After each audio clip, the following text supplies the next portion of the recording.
KBS 1라디오 뉴스레터 K.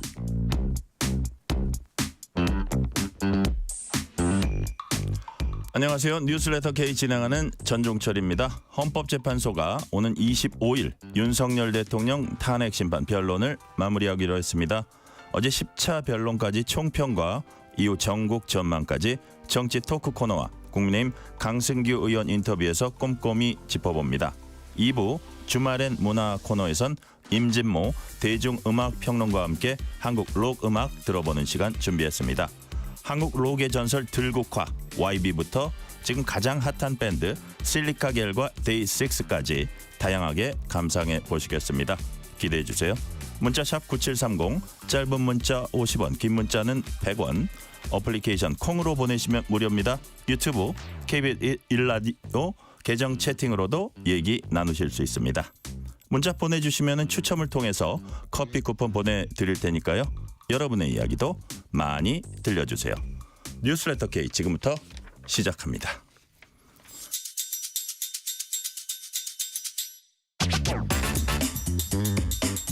뉴스레터 K 정치 토크 정광재 국민의힘 대변인 조기현 민주당 법률위 부위원장 나오셨습니다. 어서 오세요. 네, 안녕하세요. 네, 안녕하세요. 반갑습니다. 예, 방금 들어온 소식부터 짧게 하나 여쭤보고 넘어갈게요. 윤석열 대통령 측 윤갑근 변호사가 오늘 긴급 기자회견을 했습니다. 공수처가 중앙지법에서 윤 대통령 영장이 기각된 뒤에 서부지법에 영장을 청구했다 이렇게 밝혔습니다.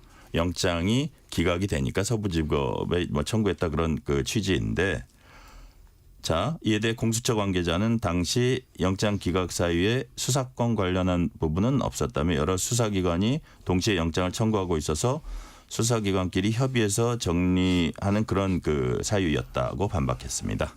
자, 조기현 부위원장님, 뭐 별로 잘못된 거 없나요? 이 상황 어떻게 보십니까? 뭐 아무 문제 없는 것 같은데요. 그게 네. 지금 그 윤석열 대통령 법률대리인단 발표 내용을 보면 12월 6일 날 청구했던 압수수색 영장하고 네. 통신영장이 중앙지법에 청구됐다, 기각됐다 이런 내용인데 이건 뭐 압수수색 영장하고 통신영장입니다. 지금 이 내용과 섞어서 주장하고 있는 윤석열 대통령에 대한 이 체포영장과는 다른 거죠. 그리고 지금 다시 그 언론 보도를 돌아가서 이렇게 보면 12월 6일쯤 그러니까 비상계엄 직후에 검찰, 공수처, 경찰, 군검찰, 군경찰 해가지고 경쟁적으로 막 수사에 나서고 있었고 영장 청구도 곳곳에서 막 들어가고 있을 때입니다. 아마 그때 기각 사유 아마 공수처에서 추가적인 설명이 있을지 모르겠습니다.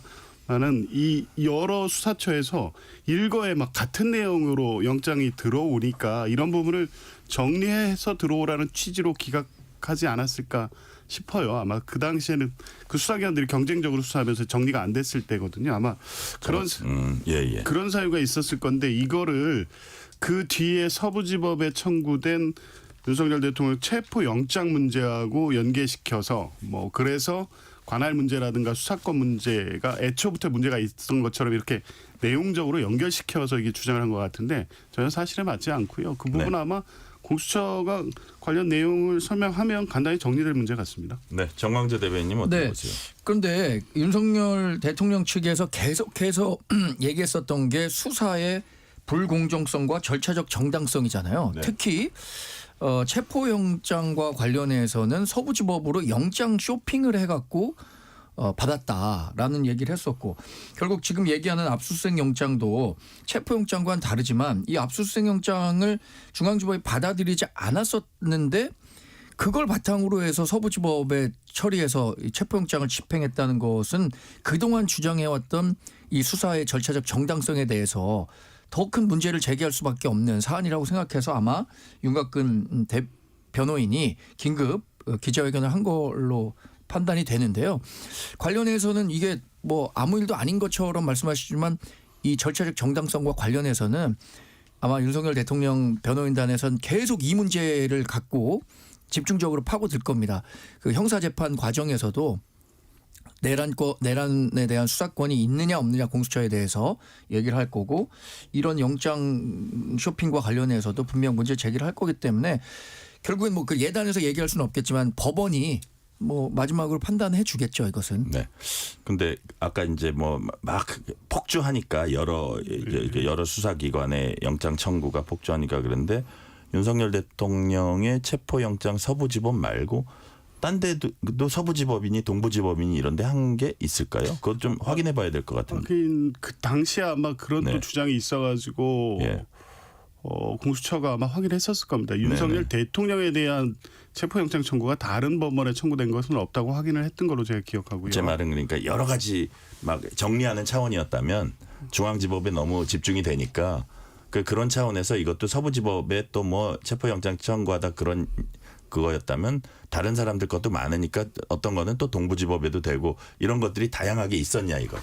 이거 좀 딴 얘기긴 하지만. 그러니까 그거를 아마 예. 법원에 뭐 밀리니까 이 법원에도 넣고 저 법원에도 이렇게 하지는 않습니다. 네네. 관할이라는 게 기본 있는 거 아닙니까? 그러니까 공수처의 관할은 중앙지법의 원칙이고 예외적으로 이 피고인의 주소지가 그렇죠. 가능하기 때문에 그래서 서부지법으로 간 거고. 그러니까 중요한 것은 관련해서 관할 위반의 위법이라든가 공수처 수사권의 문제라든가 형사소송법상의 이 압수수색 대상의 적용 문제라든가 이미 법원에서 수차례 판단이 다 끝난 문제입니다. 지금 12월 6일 날에 있었던 압수수색 영장 가지고 이 문제 다시 제기한다고 해서 법원이 다른 판단을 할 리도 없고 판단의 대상도 아닙니다. 그냥 또다시 이 수사 자체의 위법성 문제를 다시 이제 끄집어 내려고 어디서 이제 찾다가 이 하나의 어떤 사실관계를 확인했나 본데 이 부분이 위법하지 않고 다 적법한 절차란 거는 이미 끝난 논쟁 아닙니까? 네, 지금 조기현 변호사님 말씀하신 것처럼 공수처법에서는 관할법원은 서울중앙지법으로 한다고 돼 있고 예외적으로 지금 주소지를 적용해서 서울 서부지방법원으로 한 거잖아요. 그럼 만약에 이게 공교롭게 한남동이라는 주소지가 서울 서부지방법원의 네. 관할이 돼서 문제이지 예를 들어서 다른 지역이었는데 그 지역은 이렇게 영장 쉽게 내주지 않는 법원이었다라고 하면 그 법원에 했을까요? 아니면 서울 서부지방법원에 했을까요? 서울 서부지방법원이 이른바 우리법 연구회 소속 판사분들이 많이 있기 때문에 본인들의 수사 과정에서 유리하다고 생각했기 때문에 서울 서부지법을 선택한 건 아니었는가? 라는 문제 제기가 전 대통령 측에서 계속할 것 같아요. 근데 네. 그 최초의 짧게. 체포영장 심사에서 발부했던 그 판사는 우리법 연구에 맞는데요. 그 부분 우리법 연구에 소속이었다는 부분 과거 이 권성동 대표 자기 사건에서 자기 사건에 무죄 판결한 판사가 그분이었어요. 그래서 우리법 연구에 이런 편견 갖지 말라. 판사는 판결로서 말한다. 그래서 훌륭한 판결이라고 했던 분이에요. 그리고 그 뒤에 진행됐던 이의 사건이라든가 구속영장 사건 그 부분 다 우리법 연구회 출신 아닙니다. 그러니까 서부지법을 마치 우리법 연구회 판사가 장악하는 무슨 별도의 법원인 것처럼 자꾸 주장하는데 전혀 그렇지 않죠. 네. 현재 윤 대통령 탄핵 재판 10차 변론기일까지 마무리됐습니다. 어제 변론기일엔 한덕수, 홍장원, 조지호 3명의 주요 증인이 출석했습니다. 자, 우선 한덕수 대통령 권한대행이 계엄선포전 국무회의 관련해서 답변을 했습니다. 자, 조기현 부위원장님, 한 권한대행의 발언 어떻게 보셨어요?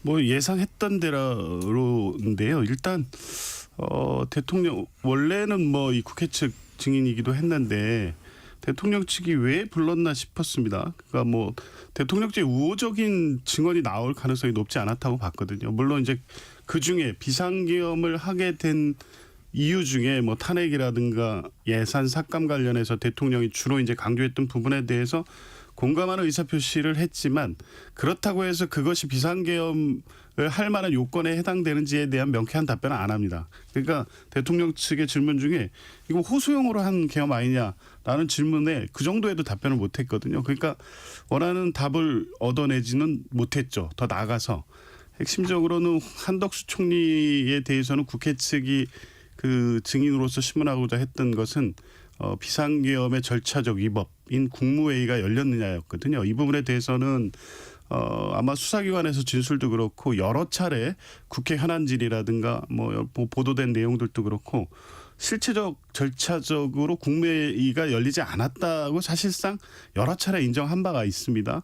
그러면 이 부분을 불러서 이게 사실상 그래도 국무회의에 실체가 있었다는 답변 정도를 얻을 수 있었다면 의미가 있었을 텐데 한덕수 총리는 어제 출석해서 똑같이 형식적, 실체적 흠결이 있었다. 통상의 국무회의와는 달랐다. 그러니까 위법하다라고 단정적으로 얘기는 안 했지만 비상계엄 관련해서 헌법 개헌법이 정한 국무회의 심의 의결을 거쳐야 된다는 절차적 위법이 있다는 걸 또 사실상 인정한 거기 때문에 대통령 측으로서는 뭐 굳이 이 한덕수 총리를 불러내서 얻은 실익이 아무것도 없어 보입니다. 자, 정광대 대변인 이제 네. 그 조기현 부위원장님 말씀을 이제 토대로 삼아서 근데 이제 대부분의 자기가 보기에는 국무위원들이 다 우려를 표했고 반대했다. 근데 여권의 일부에서는 이런 것들이 결국은 뭐 아주 본래적 의미의 국무회의는 아니더라도 국무회의였다. 그런 반대 의견을 표한 게 그리고 그런 절차에 있어서는 여러 가지 융통성이 있을 수 있다. 그리고 본인은 어떤 약간 흠결이 있다고 했지만 판단은 자기가 할 판단은 아니라는 얘기도 했어요. 그런 부분은 어떻게 보셨어요? 저도 한덕수 총리가 굉장히 고민하고 신중한 답변을 내놨다고 생각합니다. 윤석열 대통령 변호인단이 한덕수 총리를 꼭 증언대에 세워야겠다고 한 거는 두 가지 원인이 있었다고 보는데 첫 번째는 계엄이 왜 선포됐어야 하는지 대통령으로서는 이것이 국가 비상사태에 준하는 아주 위중한 시기였기 때문에 계엄을 했다는 것을 한덕수 국무총리의 입을 빌려서 설명하고 싶었을 거예요. 그런 얘기를 하는 데는 한덕수 총리가 어느 정도 도움을 줬다고 생각합니다. 줄탄핵이라든가 예산 삭감 이게 세계적으로 찾아보기 어려운 일이라고 했으니까요. 두 번째는 국무회의와 관련한 절차적 정당성이 있었느냐 없었느냐에 대해서 국회에서 아주 불리한 증언을 했었단 말이에요. 사실 윤석열 대통령에게. 자신은 그것이 정상적으로 국무회의였다고 생각하지 않는다라는 요지의 얘기를 했으니까. 근데 그 개인의 판단과 법적인 판단은 다르다는 점을 증언대에서 얘기한 거잖아요. 그래서 지금 헌법재판소가 이 재판을 진행하는 거고요.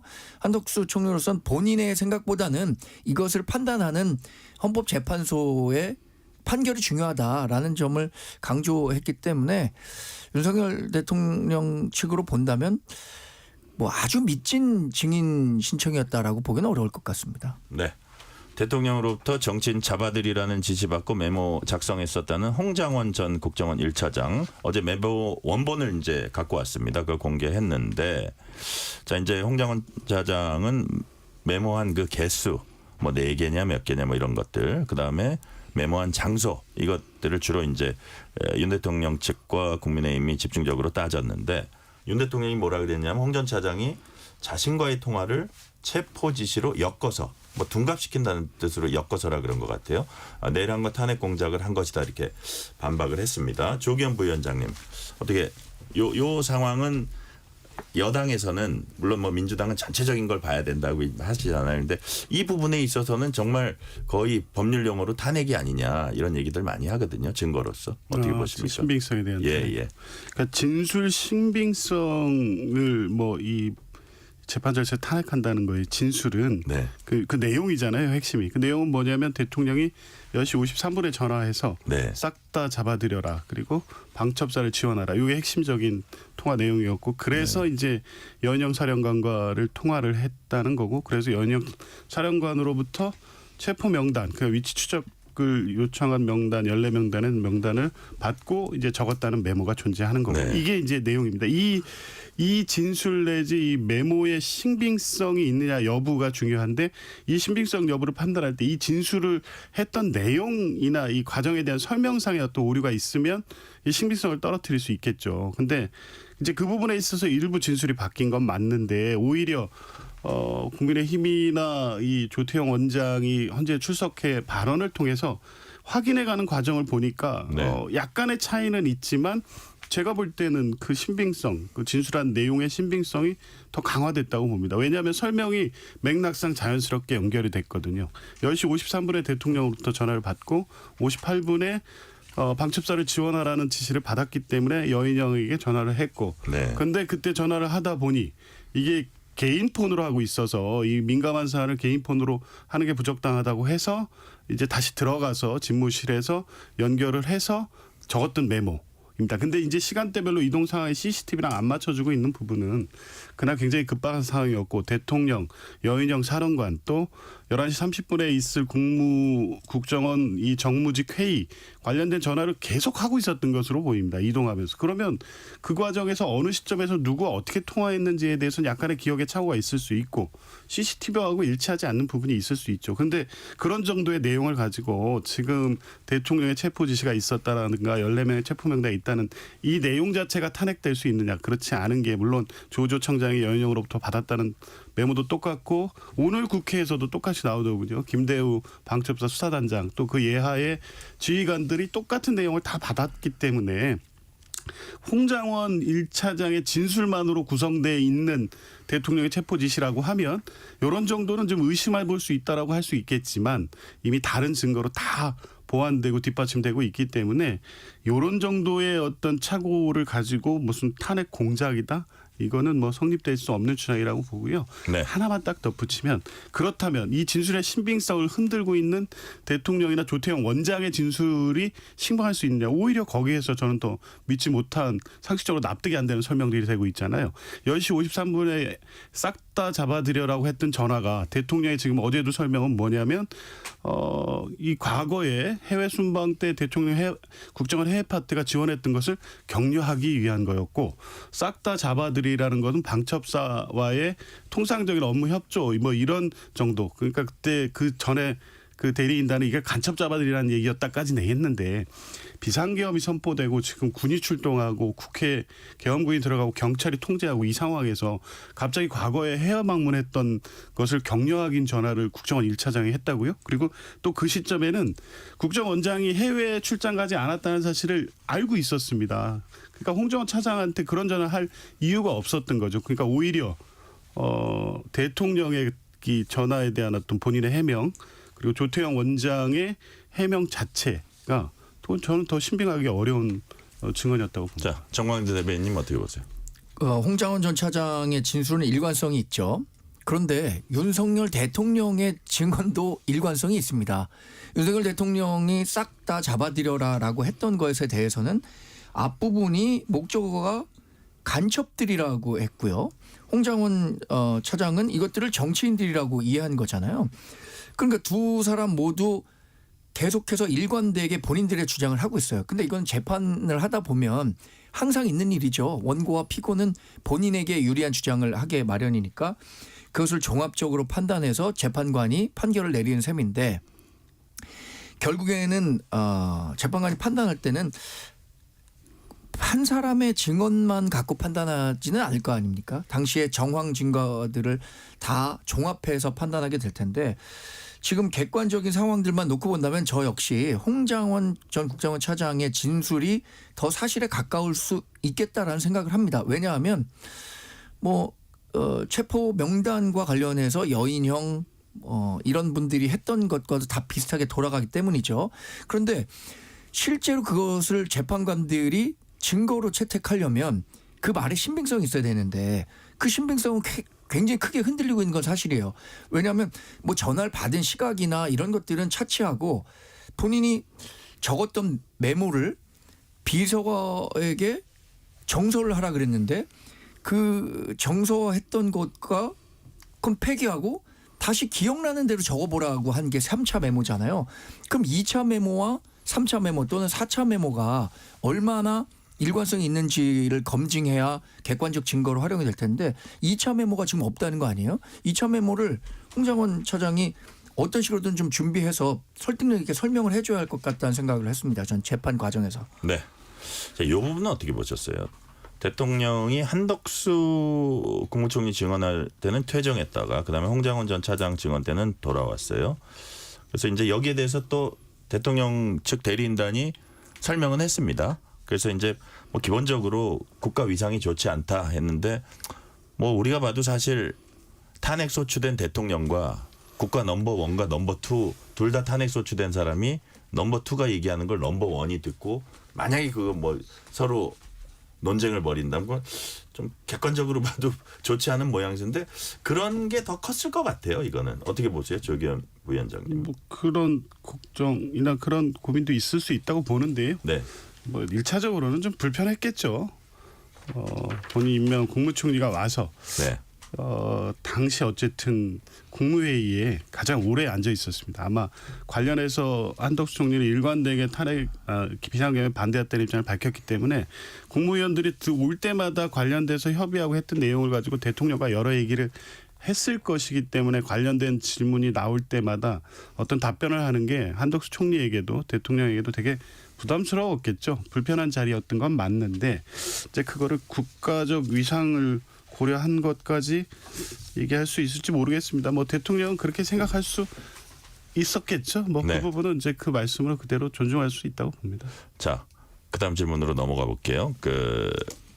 처음으로 헌재 재판정에 섰던 조지호 경찰청장 진짜 좀 아픈 안색이 역력해 보였는데 자, 형사재판 받고 있다면서 대부분의 진술 거부했습니다. 체포 지시가 있었다 없었다 말 명확하게 하지 않았는데 다만 국회 측이 검찰 조사에서 사실대로 진술했냐 이렇게 질문을 하자 조서별로 제가 그렇게 다 서명 날인을 했다고 말했습니다.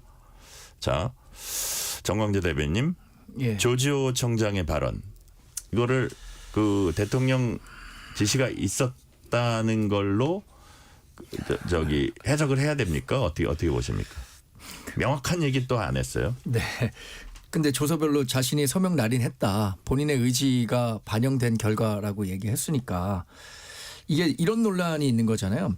형사재판에서 활용하고 있는 이것을 탄핵재판의 증거로 활용할 수 있느냐 없느냐를 네. 두고 헌법재판소에서 이걸 증거로 활용하겠다라고 하니까 네. 윤석열 대통령 변호인단 측에서 굉장히 강력하게 반발했었는데 네. 이 내용은 뭐 객관적 정황으로 봤을 때 윤석열 대통령 측에 유리한 정황은 아니겠죠. 그리고 조지호 청장 같은 경우에는 6번이나 전화를 받았다고 했고 뭐 홍장원 전 차장처럼 진술의 일관성이 떨어진다라는 지적도 받지 않고 있기 때문에 오히려 저는 윤석열 대통령 측에 훨씬 더 아픈 공격이 되지 않았을까 이렇게 판단해 봤습니다. 네, 조기현 부위원장님 어떻게 보셨어요? 뭐 조지호 경찰청장 같은 경우에는 사실 탄핵 사유와 관련된 핵심적인 진술을 한 사람입니다. 첫 번째는 안가 모임에서부터 시작해서 전체적으로 비상계엄이 시작되고 전개되고 하는 과정에 있어서 탄핵 소추 사유를 구성하는 핵심적 사안을 가장 불리하게 진술했기 때문에 굳이 이 투병 중인 이유로 출석하지 못하는 조지호 청장을 구인까지 해서라도 불러내고자 했다고 하면 네. 그 사실관계 그러니까 수사기관에서 진술한 조서의 내용이 사실이 아니라는 부분을 적극적으로 반박하면서 다른 이 답변을 끌어낼 수 있었어야 되는데 그게 불가능하다는 걸 알고 있었겠죠. 이제 그렇다고 보니까 결국에 물었던 내용이 그 조서를 작성해서 조사를 받을 때 어떤 뭐 이 정상적인 어떤 상태가 아닌 투병 중이어서 소위 말해 선망 이런 얘기를 쓰면서 이게 정상적인 상태에서 진술된 게 아니란 쪽으로 몰아가고 싶었겠죠. 근데 이제 그때 변호인도 입회해 있었고 그리고 본인이 어제 헌재에서 진술한 그 바와 정도까지는 아니었다. 충분한 휴식과 조사를 받으면서 했고 네. 또 진술의 내용을 전체적으로 보면 이것이 이 약물이라든가 어떤 투병 중인 상황 때문에 제대로 진술되지 않았을 것이라고 보기에는 너무 구체적이고 사실관계가 앞뒤가 딱딱 맞아 떨어질 거예요. 아마 그 부분을 반박하긴 어려우니까 이 진술을 그대로 신빙하기 어려운 여러 가지 어떤 투병상의 문제 이런 게 있지 않았냐는 것을 파고 들었는데 원하는 답변은 못 얻어냈죠. 자, 헌법재판소가 윤석열 대통령 탄핵 심판 변론 오늘 25일 종결하기로 했습니다. 윤 대통령 측도 뭐 별다른 문제 제기는 안 하는 것 같은데 그동안은 부정선거에 대해서 추가 검증이 필요하다는 입장을 보여왔거든요. 근데 이게 지금 25일 최종 변론하기로 최종 확정된 겁니까? 그렇죠. 예. 예. 자, 그렇다면 최종 변론 이제 하고 그다음에 이제 판단이 뭐 3월 중에 언제 나온다고 우리가 예상을 한다면 지금 어떻게 보면 마지막 변수가 마은혁 재판관 후보자 뭐 임명이라든지 취임 여부가 마지막 변수가 될 수 있을 것 같은데 조기현 부위원장님 이거 어떻게 되는 겁니까? 25일을 최후 변론 기일로 지정을 했다고 하면 네. 평의 과정에서 마은혁 재판관 임명권과 관련된 이 권한쟁의 심판하고 헌법소원은 그 이전에 결정하지 않겠다는 입장이 정리된 게 아닌가 싶습니다. 네. 왜냐하면 지금 만약에 결정한다면 틀림없이 대통령 측에서는 예. 이 변론 갱신 절차를 그러면 최소한 요구할- 한 달이 또 걸린다면서요. 그렇죠. 뭐 한 달이 걸리지는 않을 수도 있습니다. 이게 뭐 그래요? 형사재판에서도 이 일을 하는 경우에는 증거 조사를 다시 해야 되는데 뭐 서준 같은 경우에는 그 증거의 요지만 진술하고 영상 중에는 뭐 핵심적인 부분만 재생하는 방식으로 해서 시간은 줄일 수는 있는데 네. 어쨌든 더 걸리는 건 확실하고. 확실히 늘죠. 몇 예. 기일은 더 해야 될 수도 있어요. 요구 정도에 따라서. 예. 그럴 경우에는 이제 계속적으로 헌재에 대한 공격이라든가 이 부담이 계속 증폭될 수밖에 없기 때문에 헌재가 이제 그런 선택은 하지 않을 것 같아요. 그럼 8인 체제로 갈 8인 가능성이 체제로 높다. 결정할 가능성이 매우 높아졌습니다. 아, 예. 이건 이게 법률적인 얘기니까 조기현 네. 부위원장님한테만 듣고 자 다음 질문으로 넘어갈게요.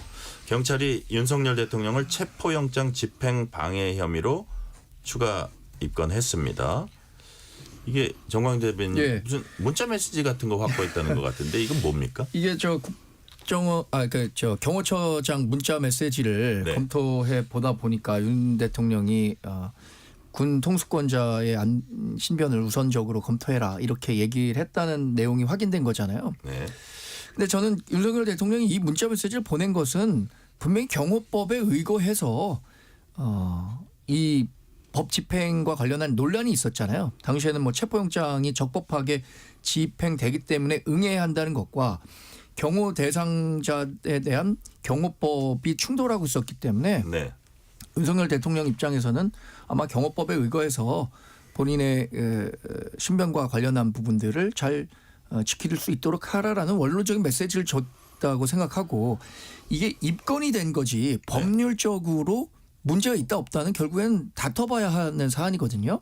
그래서 이 입건이라는 가장 초기 단계인데. 그렇죠. 그죠? 경찰이 입건한 거고 결국에는 이게 뭐 검찰 조사나 또 아니면 더 나아가서는 판결을 통해서 죄가 있는지 없는지 그리고 사실 지금 아직 현직 대통령이기 때문에 네. 소추가 되지는 않는 사안 있잖아요. 네. 이거는 앞으로의 추이를 좀 지켜봐야 하는 사안이라고 생각합니다. 네. 조기현 부위원장님은 이거 어떻게 보세요? 그 특수 공무집행 방해죄로 입건이 된 거니까 네. 뭐 그랬을 가능성은 이미 어느 정도 다 예상이 되는 거 아니겠습니까? 그게 대통령 지시 없이 이 사태 전에 뭐 박종준 경호처장 이후에 김성훈 경호차장이 독자적 자발적 판단에 의해서 이 공권력의 집행을 물리적으로 막는 상황을 만들었을 것 같지는 않고 네. 당연히 대통령의 지시가 있었을 거라고 보는 게 합리적이고 상식적이죠. 그 증거가 나온 거죠. 이 문자 메시지. 김성훈 차장에 대해서 휴대전화를 압수해 보니까 거기에 대통령이 지시하는 내용이 있었던 것으로 보입니다. 뭐 구체적 내용까지는 알려지지는 않았지만 법원이 발부한 적법한 체포 영장이기 때문에 적법한 공무집행입니다. 이것을 어떻게든 막아란 취지 또 막는 방법 뭐 이런 내용을 지시하는 내용이 있었기 때문에 이건 뭐 당연히 공무집행 특수공무집행 방해죄로 입건되고 아마 수사하면 네. 지금이야 이제 내란 우두머리죄라는 뭐 중대범죄 혐의의 수사가 있기 때문에 그게 크게 보이지는 않지만 이 부분은 역시 또 나중에 서부지법 폭동으로 이어졌다는 측면에서 이게 간단히 넘어갈 범죄 사실은 아니라고 보고요. 아마 이제 탄핵 이후에 본격적으로 수사가 될 것으로 보입니다. 네. 요건 짧게 좀 말씀해 주세요. 제가 국회는 오늘 내란 혐의 국정조사특위 4차 청문회 열었는데 특위는 불출석한 윤석열 대통령에 대해서 동행명령장 발부했습니다.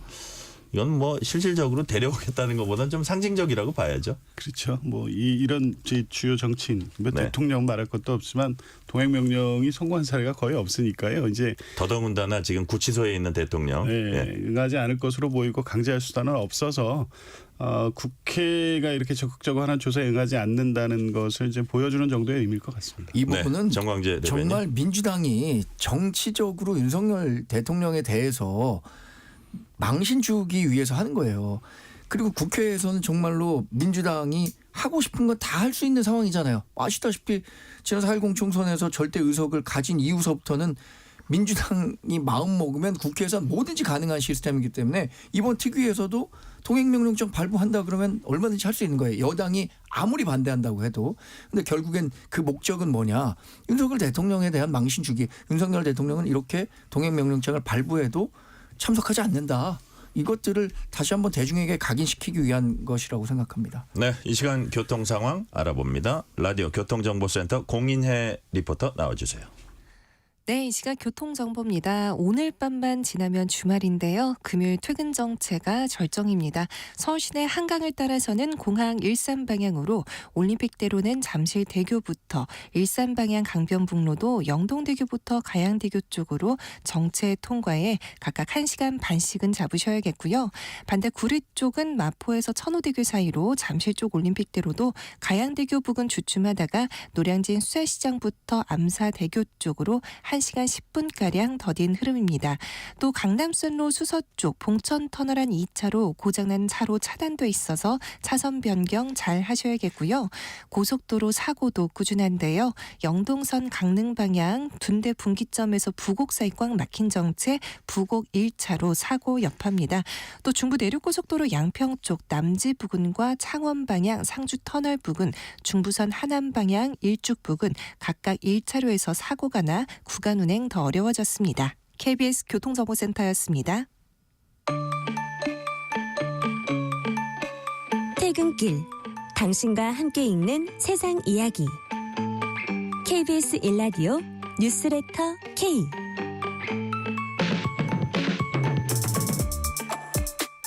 뉴스레터 K 정치 토크 정광재 국민의힘 대변인 조기현 민주당 법률위 부위원장과 얘기 나누고 있습니다. 민주당은 중도 보수 정당이라는 이재명 대표 발언에 후폭풍이 불고 있습니다. 이런 가운데 이 대표가 직접 입장을 밝혔습니다. 이재명 대표 오늘 최고위원회의 발언 들어보시겠습니다. 보수, 합리적인 지켜야 될 가치와 질서를 지키는 그런 정당이다를 표방하면서 핵심적인 질서와 가치를 파괴하는 이런 범죄에 동조하고 헌법을 파괴하는 행위를 옹호하는 세력이 어떻게 보수일 수가 있습니까? 그 자리를 우리 민주당이 책임을 져야 되겠죠, 이제. 저는 국민의힘이 이제는 극우 내란당, 극우 범죄당이 됐다고 생각해요. 그렇게 되면 안 됩니다. 저희가 즐거워하는 게 아닙니다. 그렇게 되면 나라에 위기가 오기 때문에 정신 차려야 된다. 정광훈 이중대당 이런 거 하면 안 된다. 그 말씀 드리는 거예요. 자, 이번 질문은 제가 정광재 대변인님한테 먼저 드릴게요. 예. 자, 이재명 대표 지금 얘기 들어보니까 자, 우리 대변인을 하고 있는 정광재 대변인 몸담고 있는 국민의힘을 극우 정당, 내란 정당, 범죄 정당으로 이제 규정을 했습니다. 그리고 국민의힘 좀 오른쪽 끝으로 가 있으니까 우리가 그 중도 보수는 우리가 접수한다. 이런 얘기로 사실 그 해석이 되거든요. 이런 인식이나 발언 어떻게 평가하세요? 저는 제가 정치적인 의식이 생긴 이후에 처음부터 끝까지 저의 이념 지향성이 중도 보수에 있다고 생각했거든요.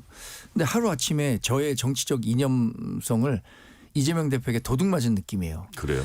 또는 이재명 대표가 정말로 중도 보수 민주당을 그렇게 만들어 가고 싶다면 저는 그 민주당 전체 진영이 보수로 오는 거 환영합니다. 그런데 이재명 대표는 환영할 수가 없어요.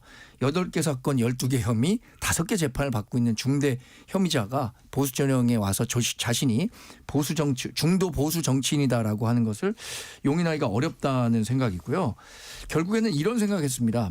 이재명 대표가 앞으로 대선이 있을지도 모르는데 자기보다 왼쪽에 있는 후보는 지금 이렇다 할 후보가 아무도 없거든요. 조국혁신당이나 정의당, 진보당에서 후보를 낼지 안 낼지. 그러니까 자신이 조금 더 오른쪽으로 간다고 하더라도 왼쪽 진영에 있는 사람들은 다 자기를 뽑을 거고 결국에는 중도 보수에 있는 사람을 한 표라도 더 얻어야 지난번 48.5% 얻어서 석패했는데 당선될 수 있다라고 생각하니까 네. 이 일종의 매표 행위를 위해서 본인의 정체성까지 부정해 가면서 중도 보수 정치인이다라고 얘기하는 게 아닌가 이렇게 판단해 봤습니다. 네. 조기현 부위원장님은 동의 안 하시죠? 그렇지. 이재명 대표가 지적한 내용 구체적으로 부인할 수 있나요? 그러니까 지금 헌법 체계나 어떤 사법 체계 부인하는 건 보수 아니잖아요. 근데 실제 윤석열 대통령 비상계엄 내란과 관련해서 국민의힘이 지금까지 보이고 있는 태도는 보수의 가치에 정면으로 반하는 거죠.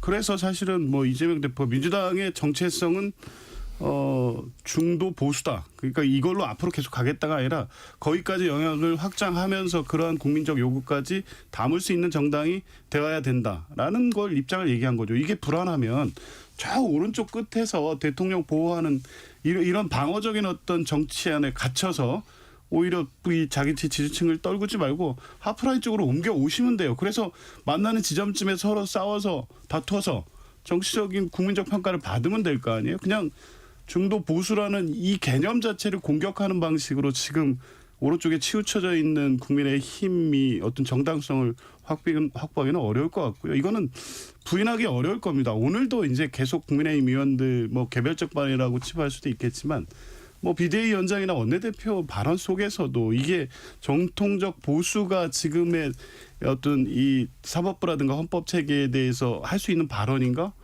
그렇게 인정하기 어렵잖아요. 이런 비판 받을 수밖에 없고 인정하기 싫다고 하면 그렇지 않다는 모습을 보여줘야죠. 저는 그런 말씀 드리고 싶습니다. 자, 그래서 정광재 대변인께 이번 질문도 먼저 드릴게요. 최근 국민의힘 주최한 토론회에서 명지대 신율 교수 외부 전문가죠. 국민의힘도 조기 대선 가능성에 대비해서 당의 탄핵 반대 이미지에서 모드 전환을 한 뒤에 중도층 공략에 나서야 한다.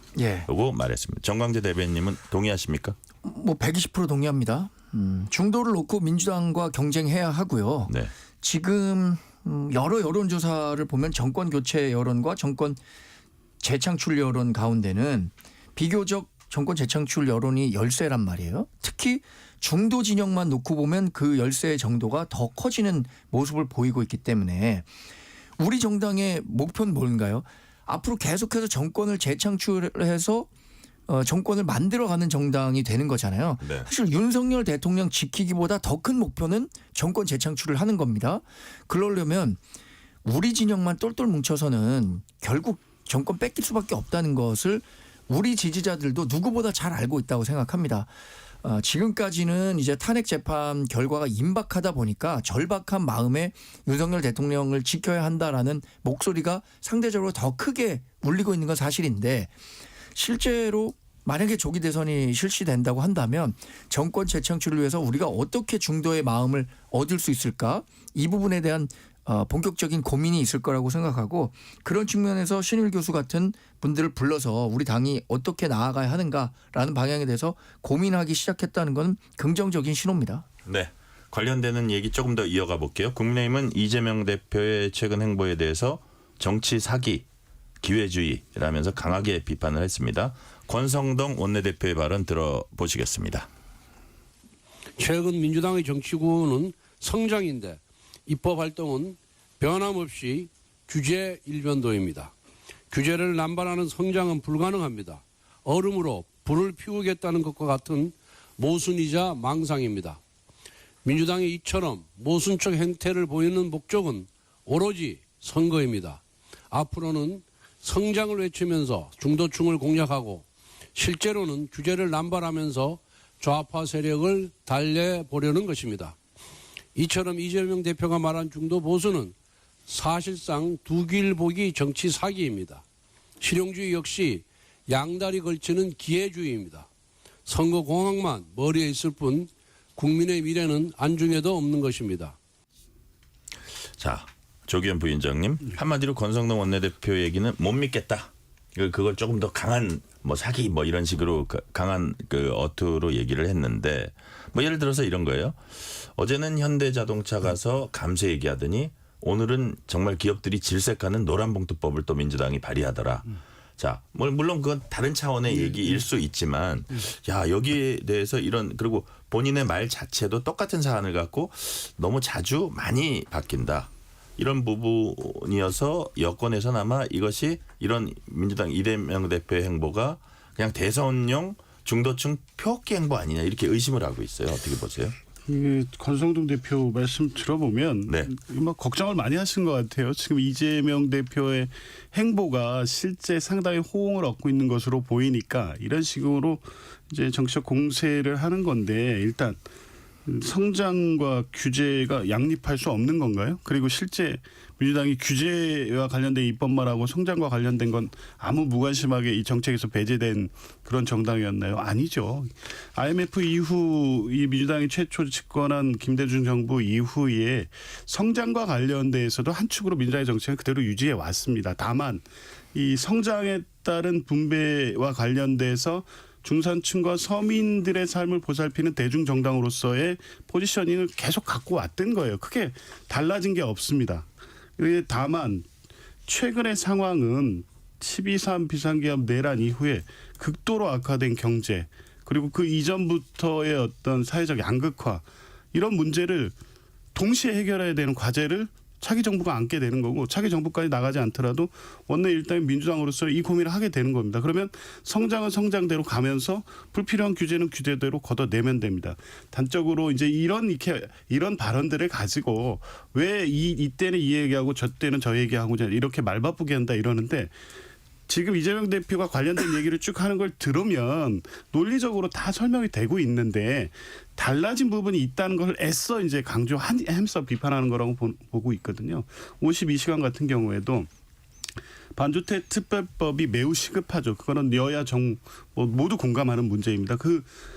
반도체 특별법의 핵심은 보조금 지원 등 지금 반도체 산업의 경쟁력을 갖추기 위해서 그 산업계에서 계속 요구되고 있는 거기 때문에 52시간이 핵심이 아닙니다. 물론 중요한 요구사항 중에 하나이긴 하지만 52시간의 노동에 대한 유연화 문제 때문에 나머지까지 다 포기하고 하지 말자라고 버틸 사항이 아니거든요. 이 문제가 된다고 하면 산업계 얘기를 들어보겠다. 유연화시키는 것이 실제 산업계의 요구고 그게 반도체 업계 현실을 반영할 수 있는 거라면 이 근로기준법상의 총 주 52시간 이 총 노동 시간을 흐트러지지 않는 가운데 이 방법을 찾아보자. 이 문제 제기를 했는데 정책 토론회를 하고 간담회를 하고 업계의 얘기를 들어보니 그 요구를 하는 반도체 업계, 대표적으로는 삼성. 근데 그 외에 다른 또 반도체 회사들은 또 다른 그 입장이 좀 달라요. 그러면 그런 얘기를 종합해 들어보면 그러면 시급하게 반도체 특별법의 본질적인 어떤 반도체 산업 지원에 관련된 부분의 핵심적인 내용들은 통과시키고 52시간 노동의 유연 문제는 추후에 다뤄보면 되는 거 아닙니까? 이 얘기 그냥 이렇게 설명이 되는 거잖아요. 52시간이 아니면 반도체 산업 지원은 다 싹 없어지는 겁니까? 이 내용을 설명하는 거고 그 과정에서 이 청취된 내용, 검토된 정책적 내용을 가지고 그 의견을 그대로 말씀드린 겁니다. 그러면 이걸 가지고 협의를 하면 되죠. 그러니까 50여 시간을 다 받을 것처럼 했다가 다 안 받고 이렇게 비판할 문제는 아니라고 봅니다. 네, 정광재 대변인님은 이재명 대표의 발언, 바뀐다는 부분, 국민의힘이 얘기하는 거, 그다음에 행보 어떻게 평가하세요? 이재명 대표가 궁극적으로 겪고 있는 문제는 전 신뢰의 위기라고 생각합니다. 이 정권 교체 여론이 상당히 높음에도 불구하고 이재명 대표가 차기 지도자로서의 지지율은 상당한 격차를 보이는 것은 과연 중도층에 있는 분이 이재명 대표에게 지도자다움이라는 것을 느낄 수 있느냐 없느냐의 여부라고 보거든요. 그것은 그동안 이재명 대표가 해왔던 자업자득이라고 생각합니다. 본인의 말과 행동이 달랐기 때문에 이재명 대표가 지금은 이렇게 중도 행보를 하고 친기업적인 발언을 하겠지만 결국엔 대통령이 되든 아니면은 다시 상황이 바뀌든 다시 본인들이 생각하는 쪽으로 돌아갈 수 있다라는 것을 생각하고 있기 때문에 중도층에서 쉽게 이재명 대표에게 마음을 열어주지 못한다고 생각하고요. 반도체 특별법 같은 경우에는 여러 가지 내용들이 있지만 우리 당에서는 물론 보조금 지원 시급한 문제죠. 그러나 기업들이 갖고 있는 수건 과제는 이 52시간제에 대한 탄력적 운영입니다. 근데 이 탄력적 운영이 그렇게 어려운 문제인지 모르겠어요. 이재명 대표도 간담회를 통해서 이 부분은 얘기를 들어보니까 내가 딱히 반박할 여지가 없더라라는 식으로 한 발 물러서서 이걸 수용하겠다라고 했었는데 며칠 지나서는 결국 민주당의 최대 지지자 경 우군이라고 할 수 있는 민노총과 한노총이 반대하니까 뒤로 물러서는 모습 다 봤잖아요. 그러니까 지금 이 52시간제에 대한 그 합의가 없다면 네. 반도체 특별법을 통과시키는 것이 무의미하다. 이렇게 보고 있는 게 우리 당의 기본 입장이죠. 이번 질문은 제가 질문을 길게 할 테니까 답변을 아주 짧게 두 분 다 해주세요. 한국갤럽이 지난 18일부터 20일 전국만 18세 이상 유권자 1,002명 대상 전화조사 인터뷰 방식으로 조사한 결과 국민의힘 34%, 민주당 40% 집계됐습니다. 자세한 내용 중앙선거 여론조사심의 홈페이지 참조하시면 됩니다. 자, 민주당 조금 올랐고 국민의힘 좀 내렸습니다. 그 지지율이. 그다음에 정권 유지 37%, 정권 교체 53%. 질문 엄청 길었죠. 이거를 어떻게 평가하시는지 짤막하게 한 말씀. 조기현 부위원장님. 여론은 움직이는 거죠. 이런 상황이 될 거라고 제가 계속 얘기했었는데요. 네. 그러니까 딱 세 부분으로 나눠서 봅니다. 그 비상계엄 초기에는 한 열흘 동안 탄핵 소추안 결의될 때까지는 그런 요구를 민주당이 계속적으로 요구하기 때문에 중도층이나 민주당 지지층이 적극적으로 응답을 했습니다. 그때 정당 지지율이 더블 스코어였습니다. 네. 그런데 그 이후에 탄핵 소추가 의결이 되고 검경에 의한 윤석열 대통령 수사가 진행이 되고 구속 기소되고 이러면서 사법 절차에 의한 해결을 기다리는 과정이었기 때문에 네. 민주당 중도층에 대한 사실 적극적인 응답은 떨어졌고 반면에 윤석열 대통령 지지자들은 윤석열 대통령을 보호해야 된다는 적극적 응답과 적극적인 활동 이 활성화되는 시기였죠. 그 과정이 상당 기간 지속이 됐습니다. 이제 네. 그 과정이 탄핵 심판 절차가 거의 끝나가고 대통령이 구속 기소된 이후에 여론의 국면이 또 바뀌고 있는 겁니다. 이제 정상으로 돌아왔다고 보여지고 실제 이 오늘 갤럽 여론조사도 그렇고 최근에 나오는 여론조사를 보면 표집되는 이 대상들의 균형이 어느 정도 맞춰지고 있거든요. 네. 이게 이제 전체적인 국민 여론이 제대로 반영되기 시작했다. 저는 그렇게 봅니다. 정광재 대변인 어떻게 분석하세요? 짧게 설명드리겠습니다. 네. 큰 맥락에서 조 변호사께서 설명하신 내용과 같은데 우리 당이 정말 분발해야겠다. 우리가 굳이 말씀드리자면 강성 지지자들을 계속해서 확인시키는 것과 중도 외연으로 확장해야 하는 것과 중에 지금 이 여론조사 결과만 놓고 보면 우리 앞에 놓인 과제가 무엇이냐 네. 너무 명확해서 중도 외연 확장을 위한 노력들이 시급하게 빨리 진행돼야 할 것이다라고 생각합니다. 중도 외연 확장이 여당에게 시급하다는 말씀 분석을 해주셨고요. 국회 환노위 국회 상임위에 김은수 고용노동부 장관이 출석했습니다. 민주당 의원들이 탄핵 심판 등 즉 핵심 현안에 관한 견해 묻자 김 장관은 야당 의원들과 일부 이제 공방 펼친 후에 MBC 기상캐스터 고 오 요한나 문제 얘기하자고 불러놓고 왜 엉뚱한 거 물어보냐고 반박했습니다. 이 상황 어떻게 보세요, 조기현 부위원장님? 나경원 의원도 그러시는데 1등 주자가 감당해야 될 몫이죠.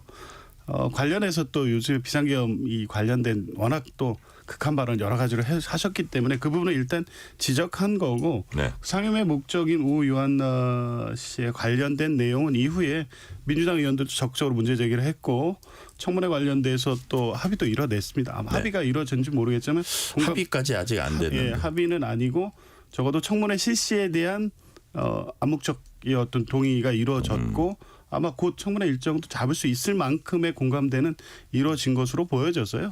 김문수 때리기를 위해서 소집된 상임이다. 그렇게 보이지는 않습니다. 그건 아니고 다만 지금 청문회 말씀하셨는데 그동안 좀 이렇게 MBC 오 요한나 관련 청문회 이런 것들이 좀 소극적이다 이렇게 그런 지적이 나오니까 이게 민주당과 MBC가 한 몸인가? 이런 여권에선 그런 어떤 그 의혹도 좀 있거든요. 전혀 그렇지 아닙니까? 않죠. 예, 네. 그러면 직장 내 괴롭힘이 있었고 이에 대해서 MBC가 제대로 대응하지 않았다면 네. 이번에 특별감사 아마 자체적인 진상조사를 진행하고 있으니까 한번 그 결과를 볼 것이고요.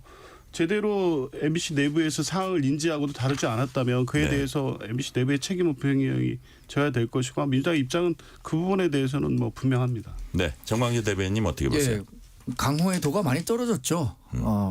우리가 흔히 군자를 얘기할 때 대인춘풍 지기추상이라고 합니다. 본인의 문제에 대해서는 가을 서리빨처럼 엄격해하고 다른 사람들 대할 때는 봄바람처럼 따뜻하라고 했는데 지금 앵커께서 지적하신 것처럼 민주당은 MBC가 잠재적 우군이라고 생각하는 거고 그것은 사실 여부를 떠나서 지금 여러 사람들에게 많은 국민들에게 그렇게 인식되고 있다는 것을 부인은 못할 거예요. 그럼 본인들과 가까운 회사에 대해서는 이렇게 직장인 괴롭힘 문제에 대해서 어물쩍 넘어가려고 하고 제대로 조사하지 않으려고 하는 모습을 보이는 MBC에 대해서 따끔하게 질타를 해야 하는데 자기 편이라는 이유로 이렇게 뭐 넘어가려고 하는 모습을 보인다는 게 굉장히 실망스럽고요. 특히 민주당은 직장 내 괴롭힘과 같은 문제에 대해서 뭐 서민과 약자를 보호한다는 취지를 그동안 계속 강조해 왔었던 거잖아요. 지금 보여왔던 모습과 지금 MBC를 대하는 태도에 어떤 차이가 있는지 스스로 물어보고 답을 줘야 합니다. 국민들께. 네. 자, 시간이 지금 진짜 1분도 정말 안 남았는데 이건 대답 진짜 10초 내로 하셔야 돼요. 두 분 다. 여야정 국정협의회 4차 회동이 어제 열렸지만 별다른 성과 없었습니다. 한 언론은 여야 간의 어떤 합의를 이끌어내기가 남북회담보다 더 어렵다 표현했습니다. 민생 위한 여야 협치 왜 이렇게 힘들까요? 그러니까 지금 여야가 바뀐 것 같아요. 그 추경도 그렇고요. 네. 지금 관련된 여러 가지 법안에 대해서 오히려 민주당이 여당처럼 적극적으로 먼저 제안하고 사실상 뭐 집권당인 국민의힘을 설득해야 되는 상황이 돼버렸습니다. 근데 국민의힘이 아마 어제 그 협의체에서도 이것 때문에 안 되고 저것 때문에 안 되고 반대되는 입장만 계속 내놨다는 거예요. 여당이 좀 적극적으로 해줘야 된다는 말씀이시고 정광재 대변인. 탄핵이라는 사태를 맞으면서 양 진영이 물러설 수 없는 그 전쟁을 벌이고 있는데 정말 대화 타협이라는 것을 정치권에 다시 한번 새겨야 할 때라고 생각합니다. 네, 오늘 말씀은 여기까지 듣겠습니다. 지금까지 정광재 국민의힘 대변인, 조기현 민주당 법률위 부위원장이었습니다. 말씀 감사합니다. 고맙습니다. 고맙습니다. 뉴스레터 K 1부 마치고 2부가 이어집니다.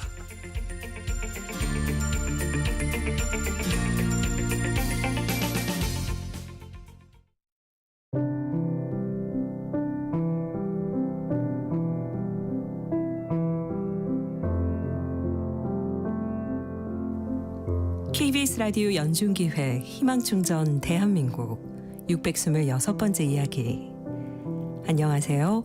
아나운서 김지윤입니다. 고등학교 2학년이 된 재욱이가 이른 아침부터 바쁘게 움직입니다. 쌀을 씻어 밥을 안치고 찌개와 밑반찬을 준비하는 재욱이. 몸이 아픈 엄마와 누나를 위한 밥상인데요. 오랜 시간 뇌하수체 종양으로 투병 중인 엄마는 수십 알의 약으로 하루를 시작하고 그 옆엔 똑같은 뇌하수체 종양으로 큰 수술을 받고 온 누나가 누워 있습니다. 유전병이 아님에도 같은 병을 앓고 있는 두 사람. 엄마에 이어 누나까지 돌봐야 하는 재욱이는 하루의 절반 이상을 간호에 매달리고 있는데요. 힘겨운 현실이 버거웠던 탓일까요? 건강했던 재욱이마저 틱장애가 생기며 가족들의 걱정은 배가 됐습니다. 그러나 기초수급비가 전부인 지금 병원을 가기가 두려운 재욱이네. 재욱이 가족이 부디 건강한 일상을 찾을 수 있도록 여러분이 두 손을 꼭 잡아주세요.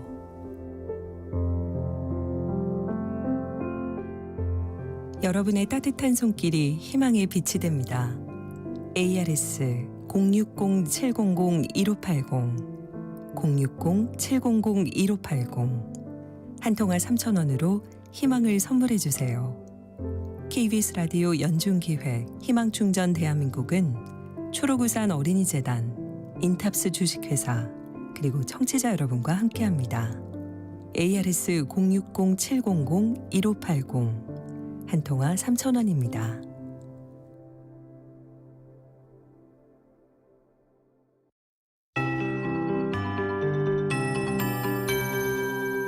KBS 58분 날씨. 주말 동안에도 추위가 이어지겠습니다. 한파특보가 발효 중인 중부 내륙과 경북 북부를 중심으로 내일 아침에도 영하 10도 안팎까지 떨어지며 철원이 영하 12도, 충주와 청송 영하 10도 등이 예상되고요. 서울은 내일과 모레 아침에 영하 7도, 대전 영하 6도, 광주와 부산 영하 3도 등이 되겠습니다. 한낮에도 서울 2도, 대구 5도 등에 머무는 등 오늘과 비슷해서 낮에도 춥겠습니다. 이번 추위는 다음 주 월요일 낮부터 풀릴 전망입니다. 주말 동안 추위 때문에 충남 서해안과 전라도 서해안, 제주도에는 1에서 5cm 정도의 눈이 내리는 곳이 있겠고요. 대설 경보가 발효 중인 울릉도 독도에는 모레까지 최고 30cm의 많은 눈이 더 내리겠습니다. 그 밖에 전국은 주말 동안 대체로 맑겠지만 대기가 무척 건조한 상태입니다. 현재 서쪽 일부를 제외한 많은 지역에 건조특보가 발효 중이고 바람도 강하게 불고 있으니까요. 불씨 관리에 더욱 신경을 쓰시기 바랍니다. 합니다. 또 주말 동안 강한 북서풍의 영향으로 먼 바다를 중심으로 물결이 매우 높게 일 것으로 예상돼 조업 및 항해하는 분들은 안전에 각별히 유의하셔야겠습니다. 현재 서울의 기온은 0.5도, 습도는 26%입니다. 송소진입니다.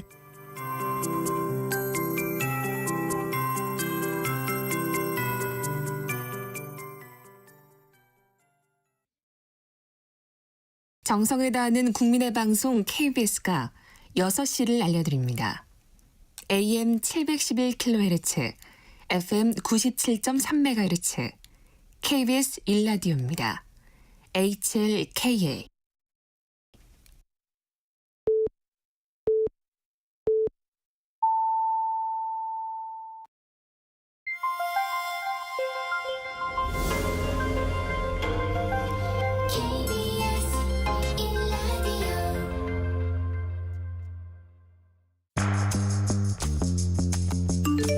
여러분은 지금 퇴근길 시사편지 한 장, KBS 1라디오 뉴스레터 K를 듣고 계십니다.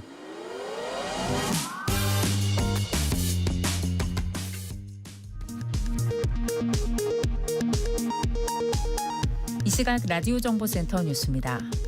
국회 국정조사특위 청문회에 출석한 이상현 특수전 사령부 제1공수 특전여 단장은 비상계엄 당시 곽종근 사령관으로부터 대통령이 문을 부숴서라도 국회의원을 끄집어내라고 했다는 말을 들었다고 증언했습니다. 비상계엄 사태를 수사 중인 공수처가 원천희 국방부 국방정보본부장에 대해 압수수색을 통한 강제 수사에 나섰습니다. 경찰 국수본 특별수사단은 경호처의 윤 대통령 체포영장 집행 방해와 관련해 윤 대통령도 특수 공무집행 방해 혐의로 입건했습니다. 헌법재판소가 오는 25일 윤석열 대통령 탄핵 심판 최종 변론 기일을 진행하기로 한 가운데 내란 중요 임무 종사 혐의로 구속 기소된 김용현 전 국방부 장관이 헌법재판소가 인민재판소로 타락했다고 비난했습니다.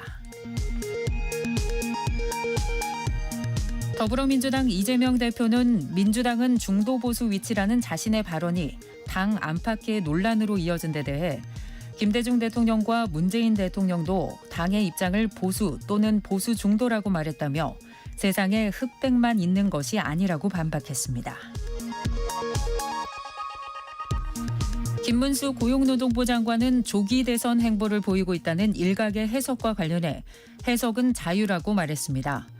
홍준표 대구시장은 탄핵 인용으로 조기 대선이 열릴 때 이에 대비하지 않으면 안 된다고 밝혔습니다. 지금까지 라디오 정보센터 뉴스 편유희였습니다.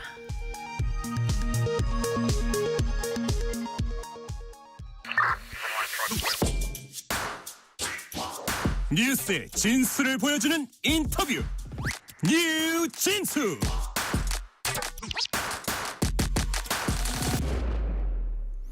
헌재가 윤석열 대통령 탄핵 심판 최종 변론일을 25일로 잡았습니다.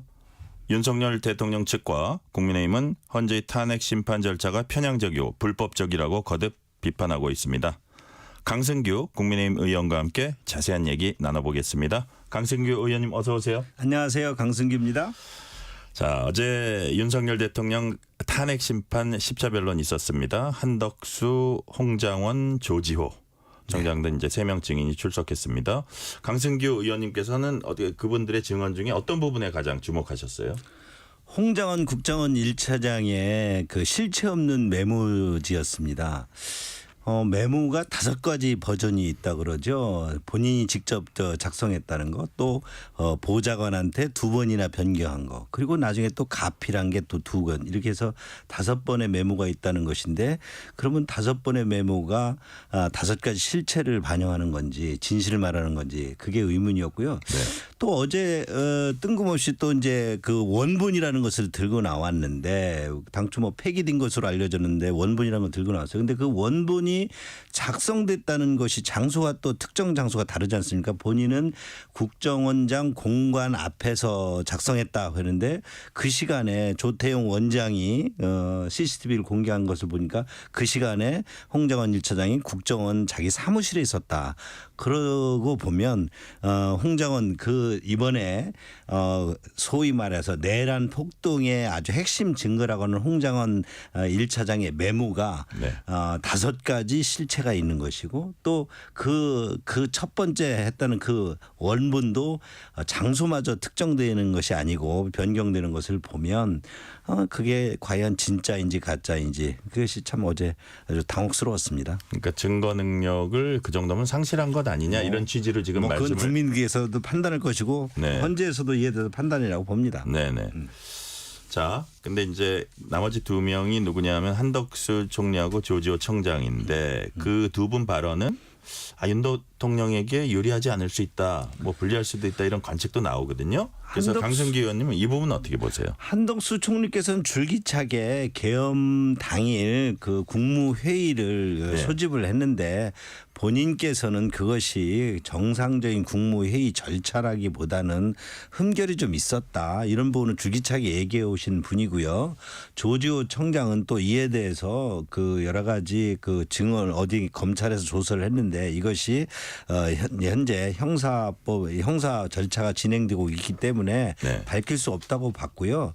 이런 부분 등에 대해서 지금 더 큰 문제는 이런 그러니까 피의자 또 피소추인이 동의하지 않은 검찰의 조서를 증거 능력으로 증거로 채택하고 있는 현재 지금 형수법을 지금 무시하고 있는 게 문제고요. 네. 조지호 청장 같은 경우도 그 지금 본인이 아주 중병을 앓고 있고 또 그 당시 조사를 할 때 폐렴까지 있었다는데 그것을 무리하게 가서 법원까지 거의 묵인실에 가서 조사까지 하지 않았답니까? 이런 부분 등에 대해서 지금의 그 내란죄 프레임 그런 폭동으로 몰아가려는 그 사법당국의 아니 그 당시 수사 당국의 그 무리함을 볼 수 있는 것이고요. 이런 부분 등은 앞으로 형사법 그 재판 과정에서 따져야 될 일인데 이런 부분 등이 그저 지금 헌재 재판 심리 과정에서 이렇게 제대로 그 후보의 방어권, 피수친의 방어권이 보장되지 않는다는 것에 대해서 국민들이 지금 분노하고 있는 것이죠. 네. 자, 강승기 의원님은 그간 비상계엄의 정당성 또 탄핵의 부당함 이렇게 강조해 왔습니다. 그러니까 비상계엄이 나올 때까지의 과정에 충분한 그런 이유가 있었고 그다음에 그렇기 때문에 윤 대통령에 대한 탄핵이 부당하다 이렇게 많이 말씀을 해 오셨는데 그 이유는 뭐라고 말씀하십니까? 저는 비상계엄의 정당성을 주창한 것이 아니라 네네. 대통령의 비상계엄 조치에 대해서 지금 그리고 또 그 이후에 이에 대해서 헌법재판소가 이에 우연성이 있느냐 위법성이냐 따지고 있고 네네. 또 형사법적으로도 이것이 내란 폭동이냐 대통령의 통치행위냐라고 따지고 있습니다.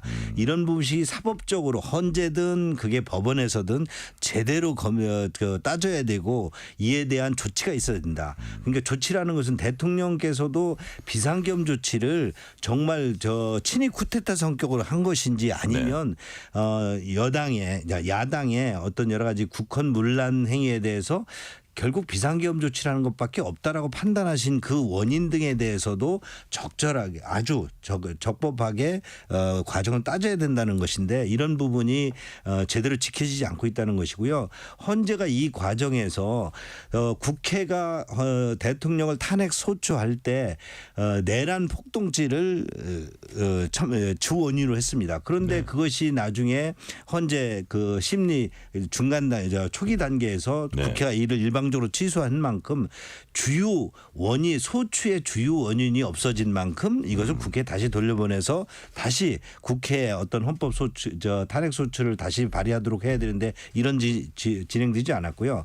아까도 언급했지만 형사법적으로 검찰 수사당국과 법원에서 따져야 될 여러 가지 내란죄 등에 대해서 헌재가 이를 인용을 하면서 그 피소추인 증거인이 피고인이 동의하지 않은 이런 부분 등을 재판으로 채택하는 것도 2020년 형사법 개정에 준하는 거 헌재가 그에 준하도록 헌재 재판 과정이 준하도록 법이 되어 있지만 이걸 또 위법하는 거 따르지 않는 거 그 대통령 또 탄핵이라는 부분을 이렇게 뭐 초시계까지 동원해 가지고 제대로 방어권을 보장하지 않고 이 주의회에 이렇게 진행한다는 것들이 과연 누구를 위한 탄핵이냐는 것이죠.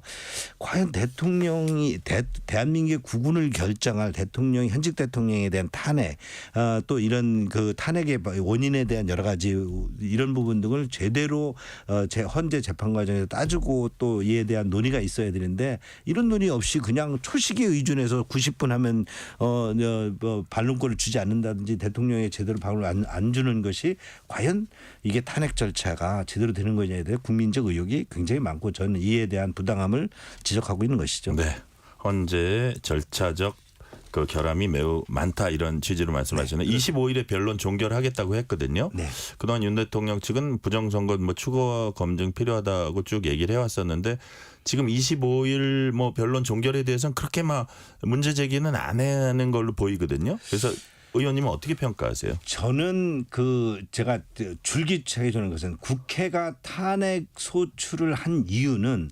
대통령의 비상계엄 조치가 소위 말해서 국헌문란 내란죄에 해당된다. 그런데 그 내란죄가 지금 제대로 충분히 대통령이 왜 비상계엄 조치를 발휘했는지 네. 그에 대한 내란죄 이것이 내란죄 폭동인지 아니면 정당한 통치인지에 대해서 헌재에서 분명히 따져져야 되는데 이런 부분이 과연 지난 지금 10차 변론 과정에서 따져졌느냐 저는 네. 여전히 의심을 가지고 있습니다.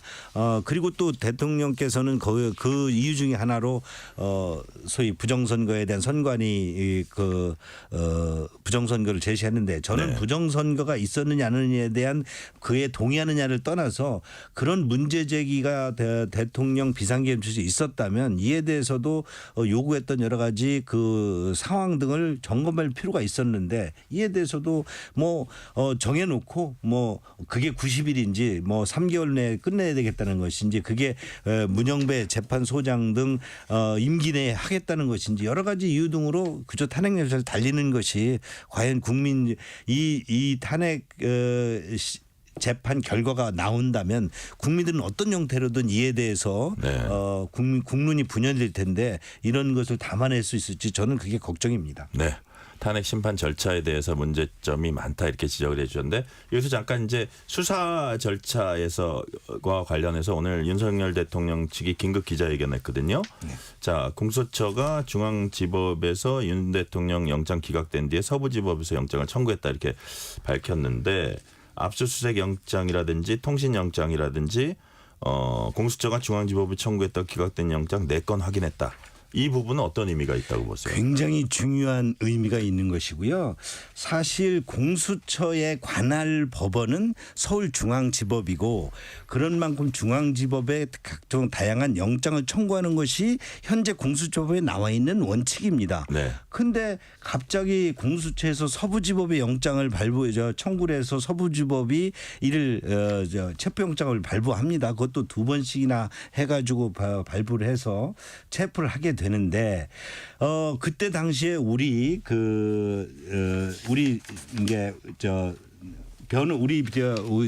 의원이 하나 물었습니다. 네네. 분명히 물었는데요. 우리 누구죠? 의원이요? 아니면 의원이 예. 누구야? 주진우 의원이 주진우 의원 법률지원단장 주진우 의원 생각이 안 날 거예요. 주진우 의원이 물었습니다. 윤 대통령에 대한 영장 그게 체포영장이든 압수수색 영장이든 또는 무슨 통신영장이든 영장을 청구한 적이 있느냐 했더니 공수처에서 없다고 부인을 했습니다. 그래요? 그런데 지금 오늘 7만 쪽의 증거 조서를 검토하다 보니까 4번의 네. 영장이 서울지법과 서울중앙지법과 동부지법에 청구됐다는 거잖아요. 예. 3건은 중앙지법 그리고 또 한 건은 동부지법에 청구돼서 그것이 기각됐고 기각되자 서부지법으로 가서 네. 서부지법에 소위 뭐 다들 알려져 있지 않습니까? 우리법 연구회 출신들이 판사들이 드글드글하다는 거 아닙니까? 지금 또 공수처장도 우리법 연구회 출신 아닙니까? 그렇게 해서 영장 쇼핑을 해서 결국 대통령을 체포한 것이 불법이다 하는 것이 지금 저희 당이 주장했는데 그것이 오늘 네. 증거에서 드러난 것이고요. 공수처가 거짓말한 것이 드러난 것이고 결국 이거는 불법 체포 영장을 법을 지키지 않고 관할 지법에 하지 않고 이렇게 소위 말 영장 쇼핑을 통해서 위법을 하는 행위다. 그래서 이거는 지금 윤곽근 변호인당에서도 주장했던 것처럼 공수처장을 고발하겠다 하는 것이고 이거는 또 법의 잣대를 들이대야 될 것이고 결국 윤 대통령의 수사부터 공수처의 수사부터 체포영장 그리고 지금 또 헌재가 우리법 연구위 출신이 8명 중에서 3명이라는 거 아닙니까? 이런 지금 대한민국의 국군이 특정 이념 평양의 법조인 우리법 연구위 그것도 후속 출신들에 의해서 지금 공수처 수사 그다음에 영장 발부 그리고 또 헌법재판소의 판결 과정에서 다 이들에 의해서 주도되고 있다. 대한민국의 국군이 우리법 연구에서 지금 명운이 걸려 있다. 저는 이렇게 진단하고 싶습니다. 네. 그래서인지 강승규 의원님은 문영배 이게 우리법 연구회와 직접 관련되는 건 아니라 하더라도 강승규 의원님은 문영배 헌법재판소장 권한대행에 대한 탄핵소추안 발의 이제 추진하고 계십니다. 네. 자, 사실 야권이 과반 의석 점한 상태에서 통과가 이제 어려울 거란 전망이 많이 나오는데 그럼에도 불구하고 이 문대행 탄핵 추진한 이유가 뭘까요? 국민들이 지금 바라는 것은 대한민국의 헌법이 법치가 제대로 진행되었으면 좋겠다. 대통령의 비상겹처가 적절한지 여부에 대한 양론이 있습니다. 그리고 또 그 이후에 탄핵 정국에 대해서도 국민들은 굉장히 안타까워하고 걱정하고 있습니다. 그런데 그럼 이것을 조기에 수습하는 길은 법대로 하는 것이지요. 법대로. 법치가 이 속에서도 지켜져야 되고 마지막 우리 대한민국을 구할 수 있는 길은 법치라고 봅니다. 그러나 지금 현재 문영배 재판소장 대행 등 헌법재판소가 그동안 심리를 하는 과정에서 아까도 말씀드렸지만 소위 검찰 조서 피의자가 동의하지 않은 그런 검찰 조서를 증거로 채택하는 부분에 대해서 분명히 형소법에 개정돼 있고 그것을 하지 말라고 피의자 인권을 보호해서 개정을 했는데도 이를 지키지 않는 것 등 여러 가지 문제에 있어서 대통령 탄핵 열차를 무조건 어떤 목표를 향해서 달리는 데만 하고 있다면 이에 대해서 국민이 납득할 수 있느냐 이에 대해서 그러면 우리 국회가 할 수 있는 일이 뭐냐 저는 그에 항의 방문도 하고 1인 시위도 해봤습니다만 결국 문영배 재판관도 헌법기관이고 그러면 문영배 헌법재판관도 스스로가 우리 지금 우연적인 활동을 하고 있는지 소위 재판으로서 자격이 있는 건지 저는 우리가 그에 대해서 판단을 받아봐야 된다 그러고 그게 할 수 있는 것이 탄핵 소추를 발의하는 것입니다. 그런데 지금 우리 현재 여건으로선 300명의 국회의원 중 3분의 1을 동의를 받아야 되는데 100명이 우리는 지금 국민의힘 108명입니다. 다른 당에서 야당에서 동의해 줄 리도 없고 그래서 100명에 대해서 저희가 이 부분에 대해서 당초 발의를 할 때 과연 지금 좀 맞으면 소수당으로서 이게 과연 발의를 한다 발의 100명 이상 동의로 발의를 한다도 성공할 수 있느냐 그런 면에서 의문도 있었고 또 이것을 했을 때 또 지도부에서 걱정하는 것처럼 우리 국민의힘 108명의 의원들이 이거를 발의하느냐 안 하느냐 가지고 또 분열될 우려도 있다고 했지만 지금 밖에서 국민들께서 저렇게 탄핵 헌법재판소의 부당함에 대해서 외치고 있는데 우리 국회가 이에 대해서 국민들의 목소리를 반영해야 된다고 본 만큼 결국 의원들 개개인 300명의 국회의원들이 헌법기관인 만큼 의원들에게 의견을 묻자해서 동의를 했는데 예상보다도 훨씬 많이 나왔고요. 지금 현재까지 80명이 동의를 해주셨는데 사실은 실제 동의했던 분은 82분이십니다. 그런데 이제 두 분은 또 지도부에 있는 이유 등으로 지도부가 지금 이에 대해서 지도부가 나섰을 때는 여러 가지 또 얘기가 달라진 얘기에 있어서 지금 지도부가 참여하지 않고 있는 만큼 그런 것을 감안해서 두 분이 이제 취소를 하셨고요. 그래서 80분이 지금 동의를 하고 있다. 이것이 지금 국민의힘 내에서도 중요한 어떤 헌재에 대한 인식이다 이렇게 저는 주장합니다. 네. 윤 대통령 탄핵에 반대하는 집회가 각지에서 계속되고 있는데 강승규 의원님은 지난 11일 충남 천안에서 열린 집회에 참석하신 걸로 제가 알고 있습니다. 이번 주말에도 집회 열리나요? 이번에 주말에는 대전에서 열리는 대전이요? 걸로 거기도 있습니다. 가세요? 예. 저는 이번엔 참석을 하지 않고요. 네. 지금 이제 그 집회가 광화문에서 계속 집회가 있어 왔고 지금 네. 세이브 코리아 등 기독교 단체에서 지금 부산 집회를 시작으로 지금 대구 그리고 또 충남 천안 뭐 광주 등에서 올해 이번 주 대전에 합니다. 네.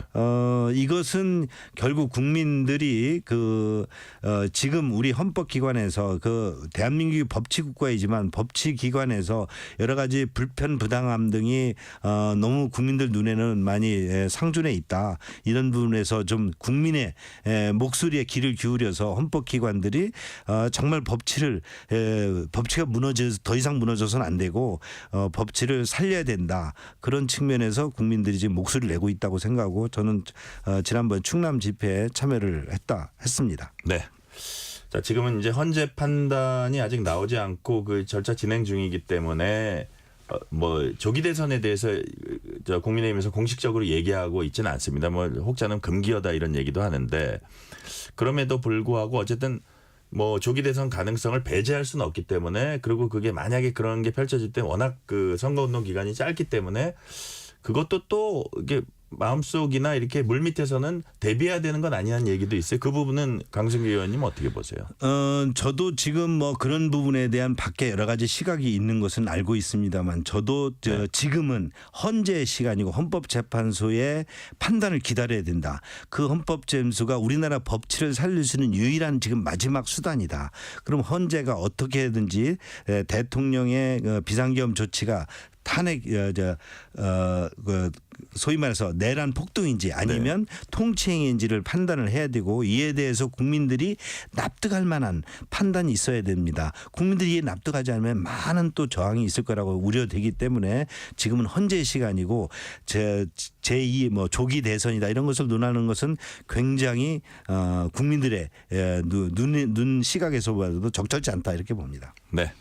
자, 관련 질문 하나 더 드리면 한동훈 전 대표가 이제 날짜까지 예고했습니다. 책을 출간하고 책 이름도 나왔고요. 본격적인 활동 준비하고 있습니다. 자, 한 전 대표 복귀에 대해서 어떻게 보시는지 국민의힘 내 분위기는 어떤지 한번 좀 설명을 해 주세요. 저는 적절치 않다고 생각합니다.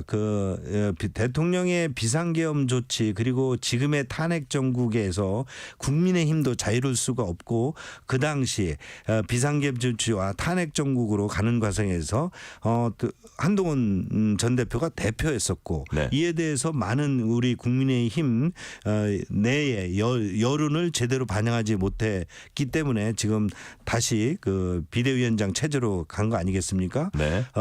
헌재 지금 판단도 지금 남아 있고 많은 국민의힘 지지자들이 헌재 지금 지금의 탄핵 정국에 대해서 반대 의견을 얘기하지 않고 있습니까? 대통령의 비상계엄 조치에 대해서도 굉장히 수긍한다는 것이 거의 절반에 가까운 수준까지 지금 국민 여론을 보이고 있지 않습니까? 지금은 헌재의 시간인 것 같고요. 네. 한동훈 전 대표가 지금 무슨 뭐 조기 대선이 등판 이런 얘기는 좀 너무 이런 시각이 있는 것 같습니다. 네. 자, 지금 사실 윤석열 대통령 탄핵 심판 절차 지금도 진행 중이고 형사 재판도 곧 본격화되고 국회에서는 내란 혐의 국정조사 특위 이것도 지금 가동되고 있는 이 와중에 민주당 이른바 명태균 특검을 추진하고 있습니다. 이 부분은 어떻게 평가하세요?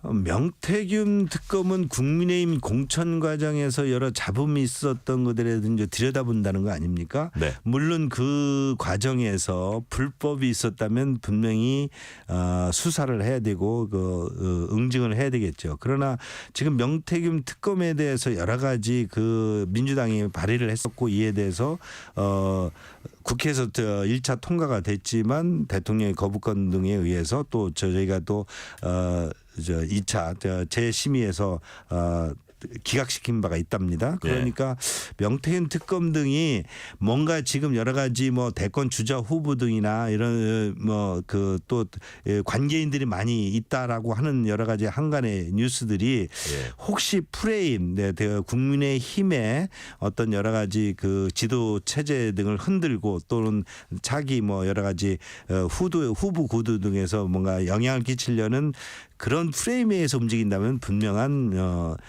바로잡힘이 있어야 되고요. 네. 가짜 뉴스에 의해서 명태균 특검이 계속 움직이는 것은 적절치 않다. 저는 그렇게 봅니다. 자, 이재명 대표가 중도 보수론을 들고 나왔습니다. 어떻게 평가하세요? 저는 참으로 그 두 얼굴을 또 보는 것 같습니다.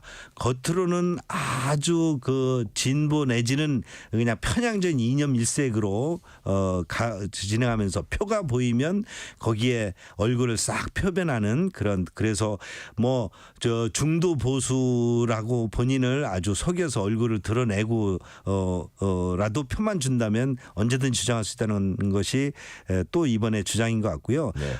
이것이 지난번에 친기업적인 정책, 반도체법도 조시위시관 전향적으로 검토하겠다.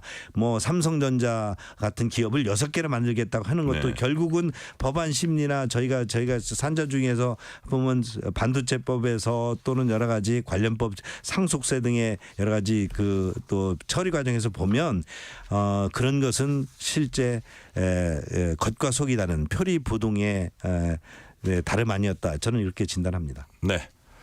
자, 탄핵 사태도 마무리해야 되고 이제 국민의힘 입장에서 말씀드리는 겁니다. 이후에 어떤 전국의 주도권도 잡아 나가야 되고 어떤 그 전국이 펼쳐지든 그렇게 해야 되는데 국민의힘이 어떤 스탠스 입장을 잡아 나가야 된다고 보십니까?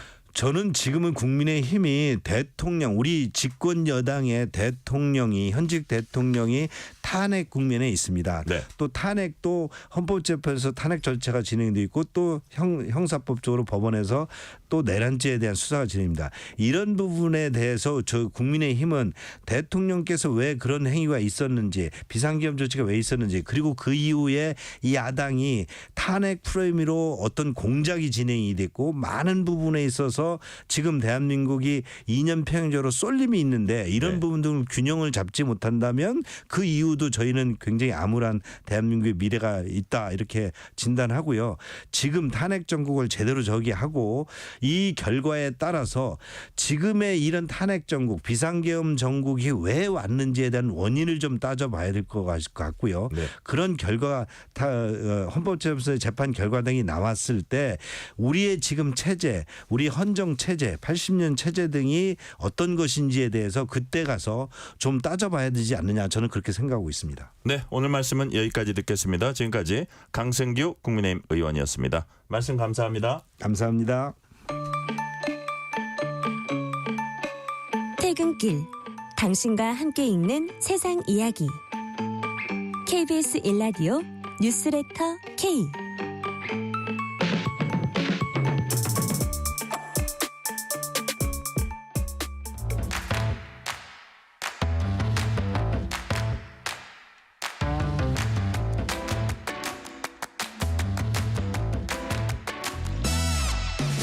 오늘 가장 뜨거운 뉴스, 화제 소식 쏙쏙 골라서 전해드립니다. 뉴스레터 브리핑. 오늘은 서울신문 손지은 기자 나오셨습니다. 손지은 기자님 어서 오세요. 네, 안녕하세요.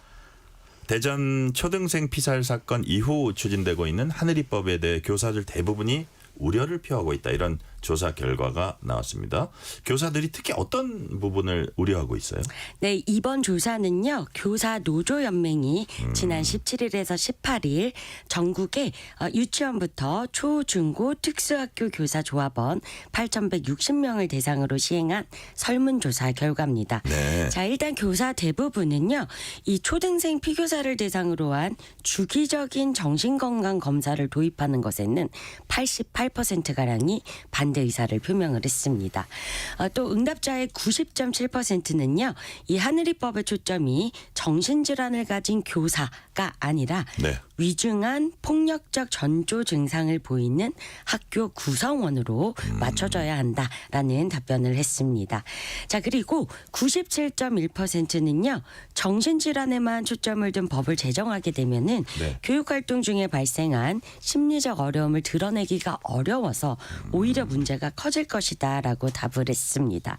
자, 그리고 지금 여러 종류의 하늘이법이 나와 있는데 여기에서 일부에서는 모든 교사에 대한 주기적인 정신건강 검사가 담겨 있거든요. 네네. 이 부분에 대해서는 교사들의 87.9%가 반대하고 있는 것으로 나타났습니다. 자, 이 정신질환은요, 신체질환과 달리 환자가 솔직하게 진술을 해야만 정확한 진단이 가능한데, 만약에 이번 사건을 계기로 정신건강검사가 실시가 된다면 솔직하게 증상을 표현하지 않을 가능성이 커질 수 있다. 이런 이유에서입니다. 그러니까요. 그 검사의 타당성 문제가 나올 수 있는데, 자, 그렇다면 교사가 신체적, 정신적 질환으로 문제가 생기면 교육감에게 바로 보고하는 이런 방안에도 이제 교사들이 반대하고 있는 것으로 나타났거든요. 그 이유가 뭡니까? 네, 교사들의 58.5%는요, 이 즉시 교육감에게 보고하는 방안에 대해서도 반대를 했습니다. 학교장의 권한 남용 그리고 교권 침해 우려가 있다라는 답을 내놨습니다. 자, 그리고 예전에는 우리가 이제 질환교원 심의위원회라는 게 있었고요. 네. 지금 교육감 직속으로 법제화를 추진 중인 게 교원 직무수행 적합성위원회입니다. 여기에 학생이나 또는 학부모가 위원으로 참여하는 방안들이 거론되고 있는데, 이 대책에 대해서는요, 거의 전부라고 해야 될 것 같네요. 98.3%가 반대했습니다. 자, 그러면 교사들이 생각하는 재발 방지 대책은 무엇이냐? 이 부분에 대해서는 복수 응답을 받아봤습니다. 자, 교사들은요, 폭력 전조 증상을 보이는 학교 구성원에 대해서 교육 당국의 심의를 거쳐서 직권으로 분리 조치한 이후에 진료를 의료해야 된다라는 의견을 냈습니다. 자, 그러니까 분리 조치가 먼저고 진료 의료는 다음, 요 순서대로 이런 방지책이 가장 좋을 것이다라고 답을 한 겁니다. 네. 자, 하늘양을 살해한 교사 명 씨에 대한 수사는 지금 어떻게 진행되고 있어요? 네, 이 전담수사팀이요. 네. 명 씨의 진료 기록뿐만 아니라 휴직할 때 그리고 복직을 신청할 때 학교에 제출했던 이 진료 소견서도 따져보고 있습니다. 자, 그런데 이 두 가지 내용이 굉장히 선방된 내용으로 제출이 됐기 때문에 소견서를 발급한 의사도 네. 수사 대상에 포함될 수 있다라는 전망이 나오고 있습니다. 자, 이 명 씨가요, 우울증 치료를 위해서 질병휴직, 이 6개월짜리 휴직을 신청할 때가 지난해 12월 2일 발급받은 의사소견서를 학교에 냈습니다. 이 학교에 증빙 자료로 제출을 한 거고요. 자, 그리고 나서 돌연 다시 조기 복직을 신청을 합니다. 네. 이때도 명 씨는 같은 병원의 동일한 의사로부터 지난해 12월 26일 발급받은 소견서를 첨부를 했습니다. 이 휴직을 신청할 때 냈던 소견서에는요, 네. 심각한 우울감과 무력감에 시달려서 최소 6개월의 안정 가료, 집에서의 치료가 필요하다라고 써 있었습니다. 자, 그런데 불과 24일 뒤에 네. 조기 복직할 때 제출했던 소견서에는요, 증상이 거의 사라져서 직무 수행에 문제가 없다라고 적혀 있었습니다. 그러니까요. 자, 그리고 학교 측이 이 교사의 휴직을 받아줄 때도 그리고 복직을 받아줄 때도 이 소견서를 대상으로 요거를 근거로 해서 판단을 그렇죠. 했다고 합니다. 자, 그런데 이렇게 상반된 진료 소견서가 문제가 있다면 이 명 씨가 제대로 치료받지 않은 채로 학교에 돌아왔을 가능성이 있는 겁니다. 병원 측은 일단 진단서는 의학적인 판단에 이뤄진 것으로 잘못된 점이 없다라고 밝혔고요. 네. 이 부분에 대해서는 수사팀이 계속 살펴볼 것으로 보입니다. 네. 다음 소식입니다. 고속열차 좌석 부족 문제가 가끔 거론됩니다. 근데 알고 보니까 그 뒤에는 승차권을 대량으로 구입한 뒤에 이를 환불하는 이른바 노쇼 구매자들이 있었다고 합니다. 이거 무슨 얘기예요? 네, 기차표가 참 구하기 어려울 때가 있잖아요. 그렇죠. 주말이나 명절이나. 그런데 실제 기차에는 빈좌석이 많을 때가 있습니다. 예. 자, 실제 KTX는요, 연간 1억 명이 넘는 승객이 이용하지만 공급 좌석 수는요, 9,200만 석에 그칩니다. 이 통계로도 공급 부족이 확인이 되지만 곳곳에 빈 좌석이 보이는 이유는 이른바 노쇼 때문입니다. 자, 승차권의 취소율 95%가 넘는 구매자 대부분이 코레일의 자체 모니터링에서 적발되지 않으면서 네. 표를 대량으로 끊고 그리고 직전에 취소해서 다른 승객들에게는 불편을 초래하는 사례가 빈번했던 겁니다. 자, 그리고 특히 악성 구매자로 꼽히는 5명은요. 네. 5명이서 5년 동안 무려 29억 800만 원어치를 이 환불을 사람들이 했습니다. 무슨 이득이 있나 보죠? 이걸로 인해서? 이제 그 여러 수사기관에서 봤을 때는 마일리지라든지 아니면 또 카드사 혜택 등 뭐 그런 여러 가지 그런 것들 꼼수들을 노렸구나. 동반하고 있는 경우가 있었습니다. 자, 그런데 문제는요. 이렇게 5명이 5년 동안 29억 원어치를 환불하는데 코레일이 해당 사실을 인지하지 못했다고 합니다. 그러니까요. 지금 말씀하신 대로 그동안 인지하지 못했는데 왜 이런 사례가 그렇게까지 적발이 안 됐을까요? 네, 이번에도요. 이 감사원이 코레일이 이런 부분들을 시정해야 된다라고 권고를 한 건데요. 이 코레일은 승차권을 다량 구매하고 다시 취소한 사람에게는 네. 회원 탈퇴 등의 조치가 있습니다. 자, 그런데 문제는요. 휴대전화 앱이 아닌 홈페이지에서 구매한 회원이거나 또는 우수 회원일 경우에는 이 모니터링 대상에서 제외가 되는 겁니다. 그렇군요. 자, 그래서 이렇게 사각지대가 있었던 것이고요.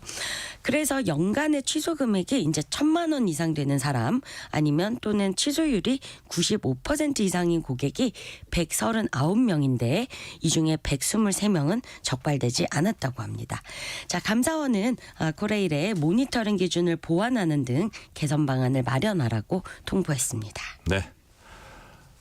유튜버 쯔양의 사생활을 폭로하겠다면서 일부 유튜버들이 돈을 뜯어낸 것으로 알려져서 논란이 컸던 적이 있었잖아요. 근데 어제 이들에 대한 1심이죠. 재판 결과가 나왔어요.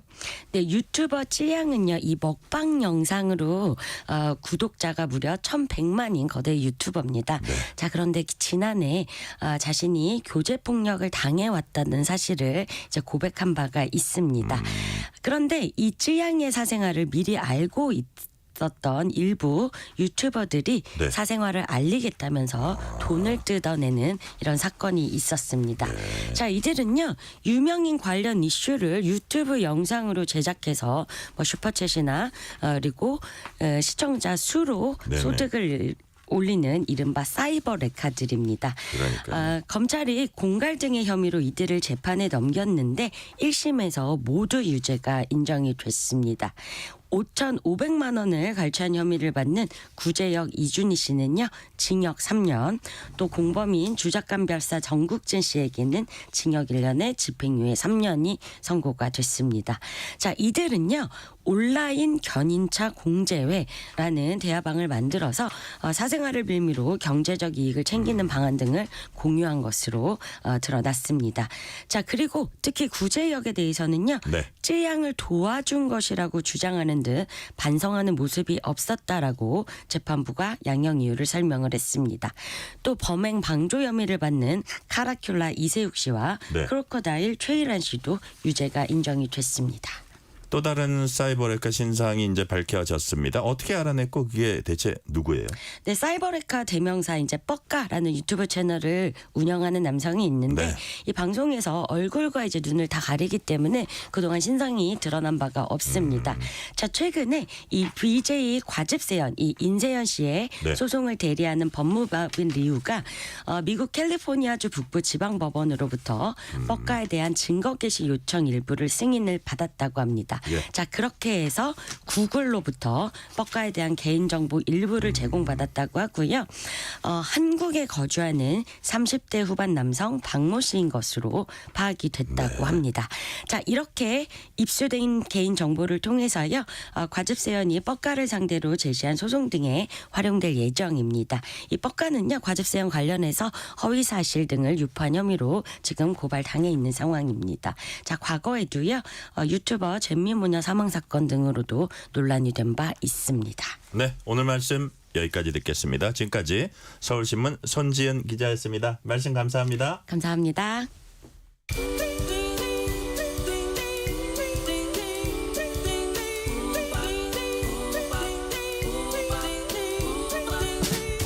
오늘 하루 뉴스를 정리해주는 다정한 편지 한 통. KBS 일라디오 뉴스레터 K.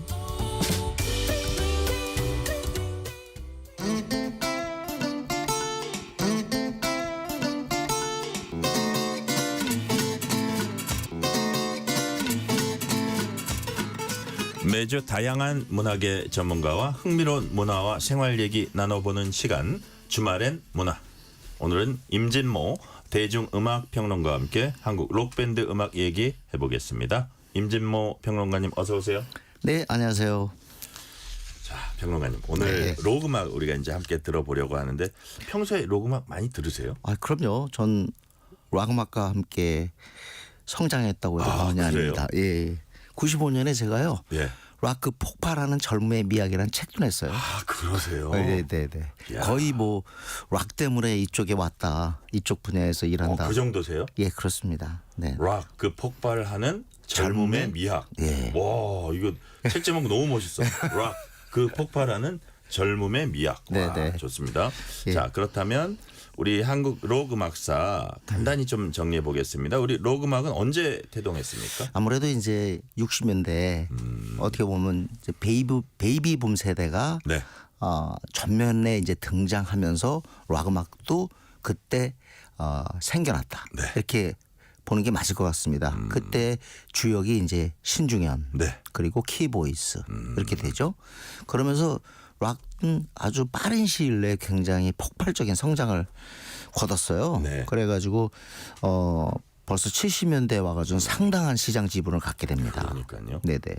자, 그러면서 네. 1980년대가 또 한국 록 밴드의 네. 전성 시대다 이런 얘기들 해요. 네.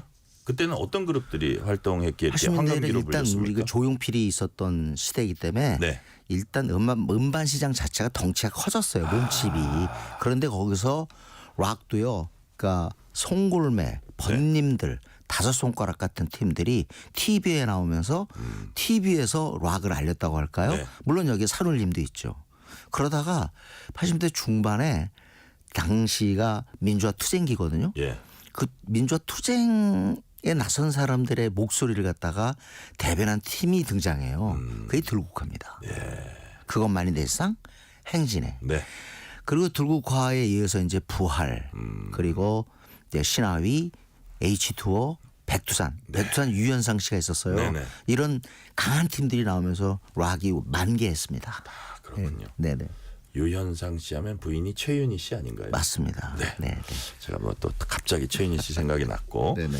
자, 윤도현 밴드도 한국 록을 대표하는 그룹 중 하나인데 네. 그 YB가 올해 네. 30주년이라고 해요. 그렇습니다. 네. 새 EP 이른바 미니 앨범 오디세이가 나오는데 메탈록이라고 합니다. 왜 갑자기 YB가 메탈록 장르를 택했을까요?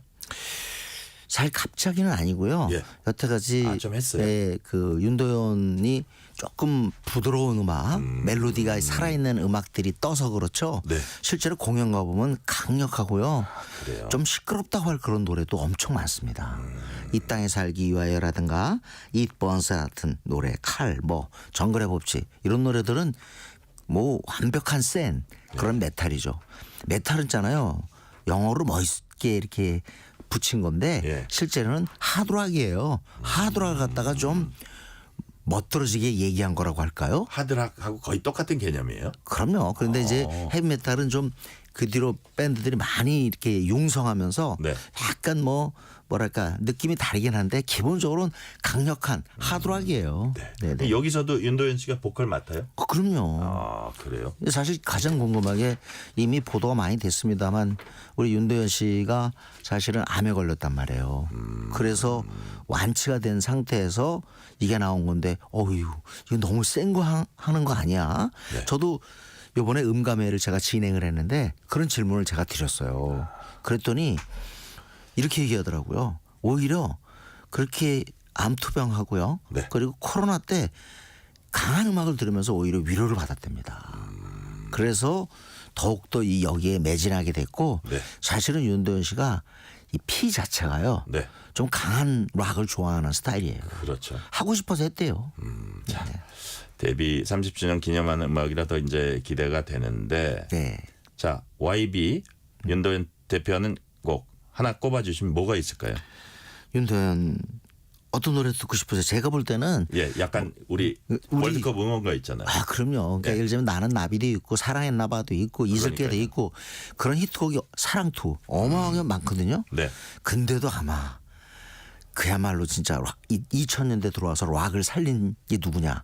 YB인데요. 네. 그게 바로 오필슨 코리아예요. 그러니까요. 그거 한번 들어봤으면 월드컵 좋겠는데. 응원가. 그렇습니다. 예. 자, 그러면 이 대목에서 YB의 오 필슨 코리아 함께 들으시겠습니다.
자, YB의 오 필슨 코리아 신나게 들어보셨고요. 자, 그런데 임진모 평론가님, 사실 한국 록의 전설하면 들국화 또 빼놓을 수 없습니다. 그렇습니다. 들국화 네네. 어떻게 정의하십니까? 제가 아까 말씀드린 것처럼 네.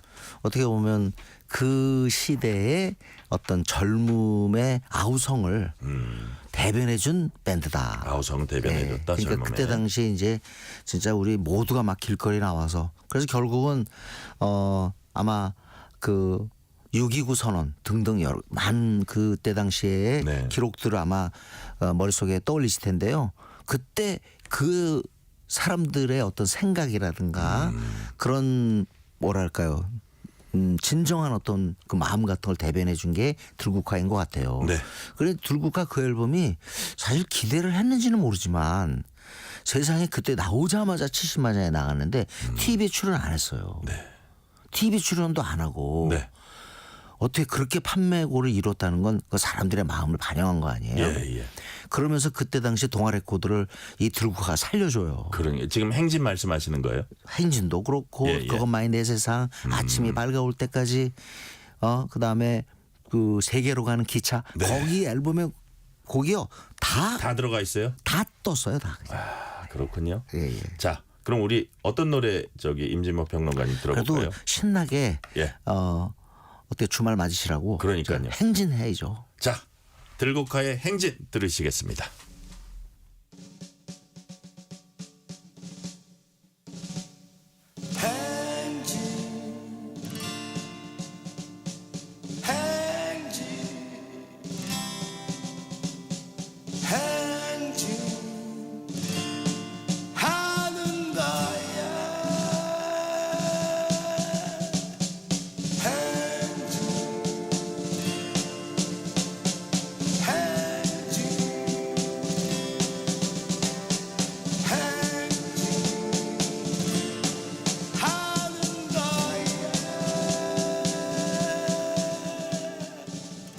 나의 과거는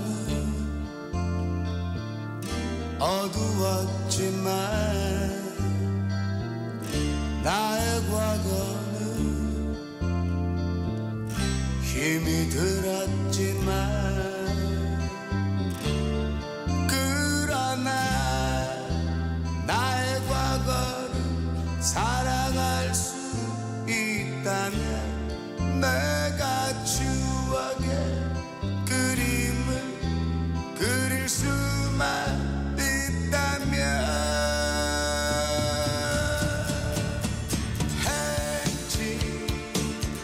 자, 들국화 얘기 조금만 더 해볼게요. 들국화 첫 앨범이 1985년에 나왔습니다. 나왔습니다. 올해로 40년인데 네, 예. 자, 들국화의 위상 조금만 한번 더 설명해 주세요. 제가 생각할 때 일단 우리 락의 역사를 완벽하게 정의해 준 그런 팀이라고 생각하는데요. 사실 이 행진이나 그것만에 대해서 그 막 시위 중에 이 노래를 불렀단 말이에요. 부르는데 그 사람들이 이제 환갑이 넘은 거예요. 정말 많은 세월이 흘렀습니다. 그 얘기는 이제 들국화 같은 음악을 하려고 하는 그런 밴드들이 엄청나게 생겼고 그리고 또 이제 더 톤을 한번 높여보자. 그래서 한국 최초로 네. 헤비메탈을 시도하는 팀들이 등장한 거예요. 그것도 80년대예요. 그게 신중현의 아들 신대철이 만든 신화이. 네. 그다음에 부활. 이승철의 네. 김태원의 부활. 그다음에 H2O. 그다음에 백두산. 이런 팀이 막 등장하는데 네. 놀라웠어요 그때. 왜냐하면 맨날 외국의 메탈만 듣다가 우리나라에도 이런 음악이 나오다니. 그러니까요. 예. 그러면서 이제 한국 락이 이제 완벽한 기지개를 켜게 됐죠. 네. 네네. 지금까지는 저희가 이제 시계를 거꾸로 돌려서 이제 과거를 좀 얘기했는데 네. 이제부터는 이 시대 네. 얘기 조금 해볼게요. 예. 지금 한국 음악에서 록이 살아 있습니까? 사실은 저 케이팝이 워낙 댄스기 때문에 네. 락은 좀 변방으로 몰려 있는 좀 게 위축된 건 사실이죠. 예. 근데 작년부터 네. 약간 조짐이 생기기 시작했어요. 그래요? 인디 쪽에서 일단 코로나 풀리면서 네. 인기 밴드들이 막 등장하고 있고요. 또 주류에서도 락 음악의 요소를 채택하는 그런 그 팀들이 나타났어요. 네네.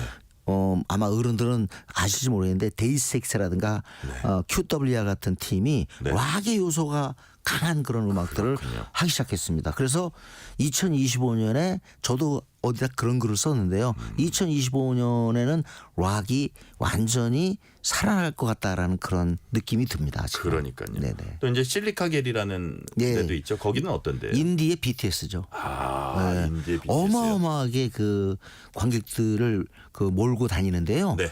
음악이 굉장히 다채로워요. 막 사이키델릭한 느낌도 있고 네. 자기 개성이 굉장히 강한데 락 음악의 매력이 뭐냐면요. 그 밴드가 네. 다른 밴드랑 같이 활동을 해도 완벽하게 달라요. 그래서 저는 이런 말을 해요. 하나의 밴드는 하나의 장르다. 그러니까 그 밴드에 빠지면 이제는 헤어날 수가 없는 거예요. 그러네요. 실리카겔이 지금 그런 거예요. 자, 그렇다면 이 대목에서 밴드 실리카겔의 대표곡 No Pain 듣겠습니다.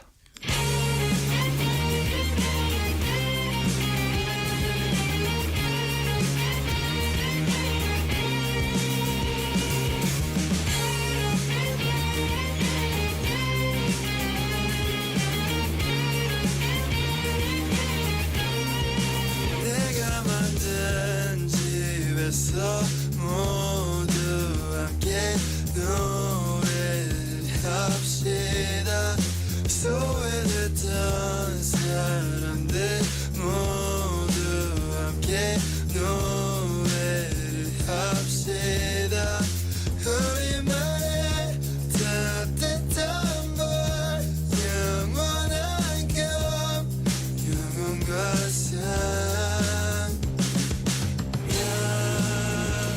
영원을 떠날 거라 생각했어.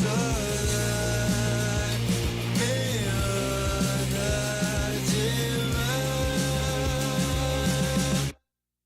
No pain, no pain, 음악 없는 세상 No pain, no pain, 바다 인디 BTS 실리카겔의 노래 아주 이게 느낌이 새로운데요. 네네. 자, 지금 저희는 임진모 대중음악 평론가와 말씀 나누고 있습니다. 네. 자, 최근에 이제 영국 록밴드 전설 롤링스톤스가 재작년이었죠. 새 예. 앨범 냈습니다. 예. 록밴드가 이렇게 긴 생명력 가지려면 어떤 게 필요할까요? 글쎄요. 일단 아까 말씀드린 것처럼 이 자기 음악을 해야 합니다. 네. 근데 우리가 K-팝보다는 K-락이 네. 우리 지금 락 밴드는 좀 더 자기 색깔에 자기가 하고 싶은 얘기를 음악에 담아요. 네. 그렇기 때문에 아무래도 좀 더 하고 싶은 음악 네. 억지로 돈 때문에 인기 때문에 음악하는 경우 있잖아요. 네네. 그게 아니라 진짜 내가 하고 싶은 음악을 하기 때문에 저는 그게 바로 바탕이 돼서 오랜 생명력을 갖는다고 봅니다. 네, 그러니까 이 락 음악을 하는 친구들 네. 좀 많이 지원해 주시고요. 네. 그리고 또 이게 돼야 우리 음악이 다양성을 확보할 수가 있어요. 락 음악이 돼야. 지금 락이 자꾸 대안 얘기하는 게 뭐냐면요. 결국 다양성으로 가는 흐름이거든요. 잘 알겠고요. 지금 문자 하나 소개해 드릴게요. 조미수님이 오필슨 코리아 들으니까 힘이 나네요. 그때처럼 단합이 되었으면 합니다. 라는 아주 좋은 말씀 주셨고요. 네. 제가 마지막 질문 드릴게요. 저희가 이제 미리 평론가님께 오늘 끝곡 선곡 받았는데 네. 데이식스의 예뻤어. 예뻐도 아니고 예뻤어 골라주셨습니다. 이거 골라주신 이유가 뭘까요? 이거 2017년에 나왔거든요. 네. 근데 갑자기 작년에 이게 돌아왔어요. 이걸 갖다 역주행이라 그러죠. 역주행인데 이 데이식스가요. 네. 락을 해요. JYP에서 낸 아이돌인데 네. 아이돌 댄서잖아요. 네. 근데 데이식스로 락을 한단 말이에요. 작년에 완전 대박 났어요. 그래요. 그래서 락의 부활이 데이식스라는 팀과 그 말할까 언론에서 네. 아주 많이 다뤘거든요. 네. 락이 좀 살아날 것 같습니다. 데이식스도 그 중에 하나죠. 그죠. 아까 실리카겔도 말씀해 주셨고 예. 데이식스도 락이 살아나는 어떤 견인차가 될 것이라는 그 네. 말씀까지 오늘은 듣겠습니다. 지금까지 임진모 대중음악평론가였습니다. 평론가님 감사합니다. 네, 감사합니다. 오늘 뉴스레터 K는 여기까지입니다. 커피 쿠폰 당첨자 명단은 뉴스레터 K 홈페이지 확인해 주시고요. 오늘 끝곡 임진모 평론가님께서 추천해 주신 데이식스의 예뻤어 듣겠습니다. 오늘도 함께해 주신 청취자 여러분 진심으로 감사드립니다. 지금까지 뉴스레터 K 전종철입니다.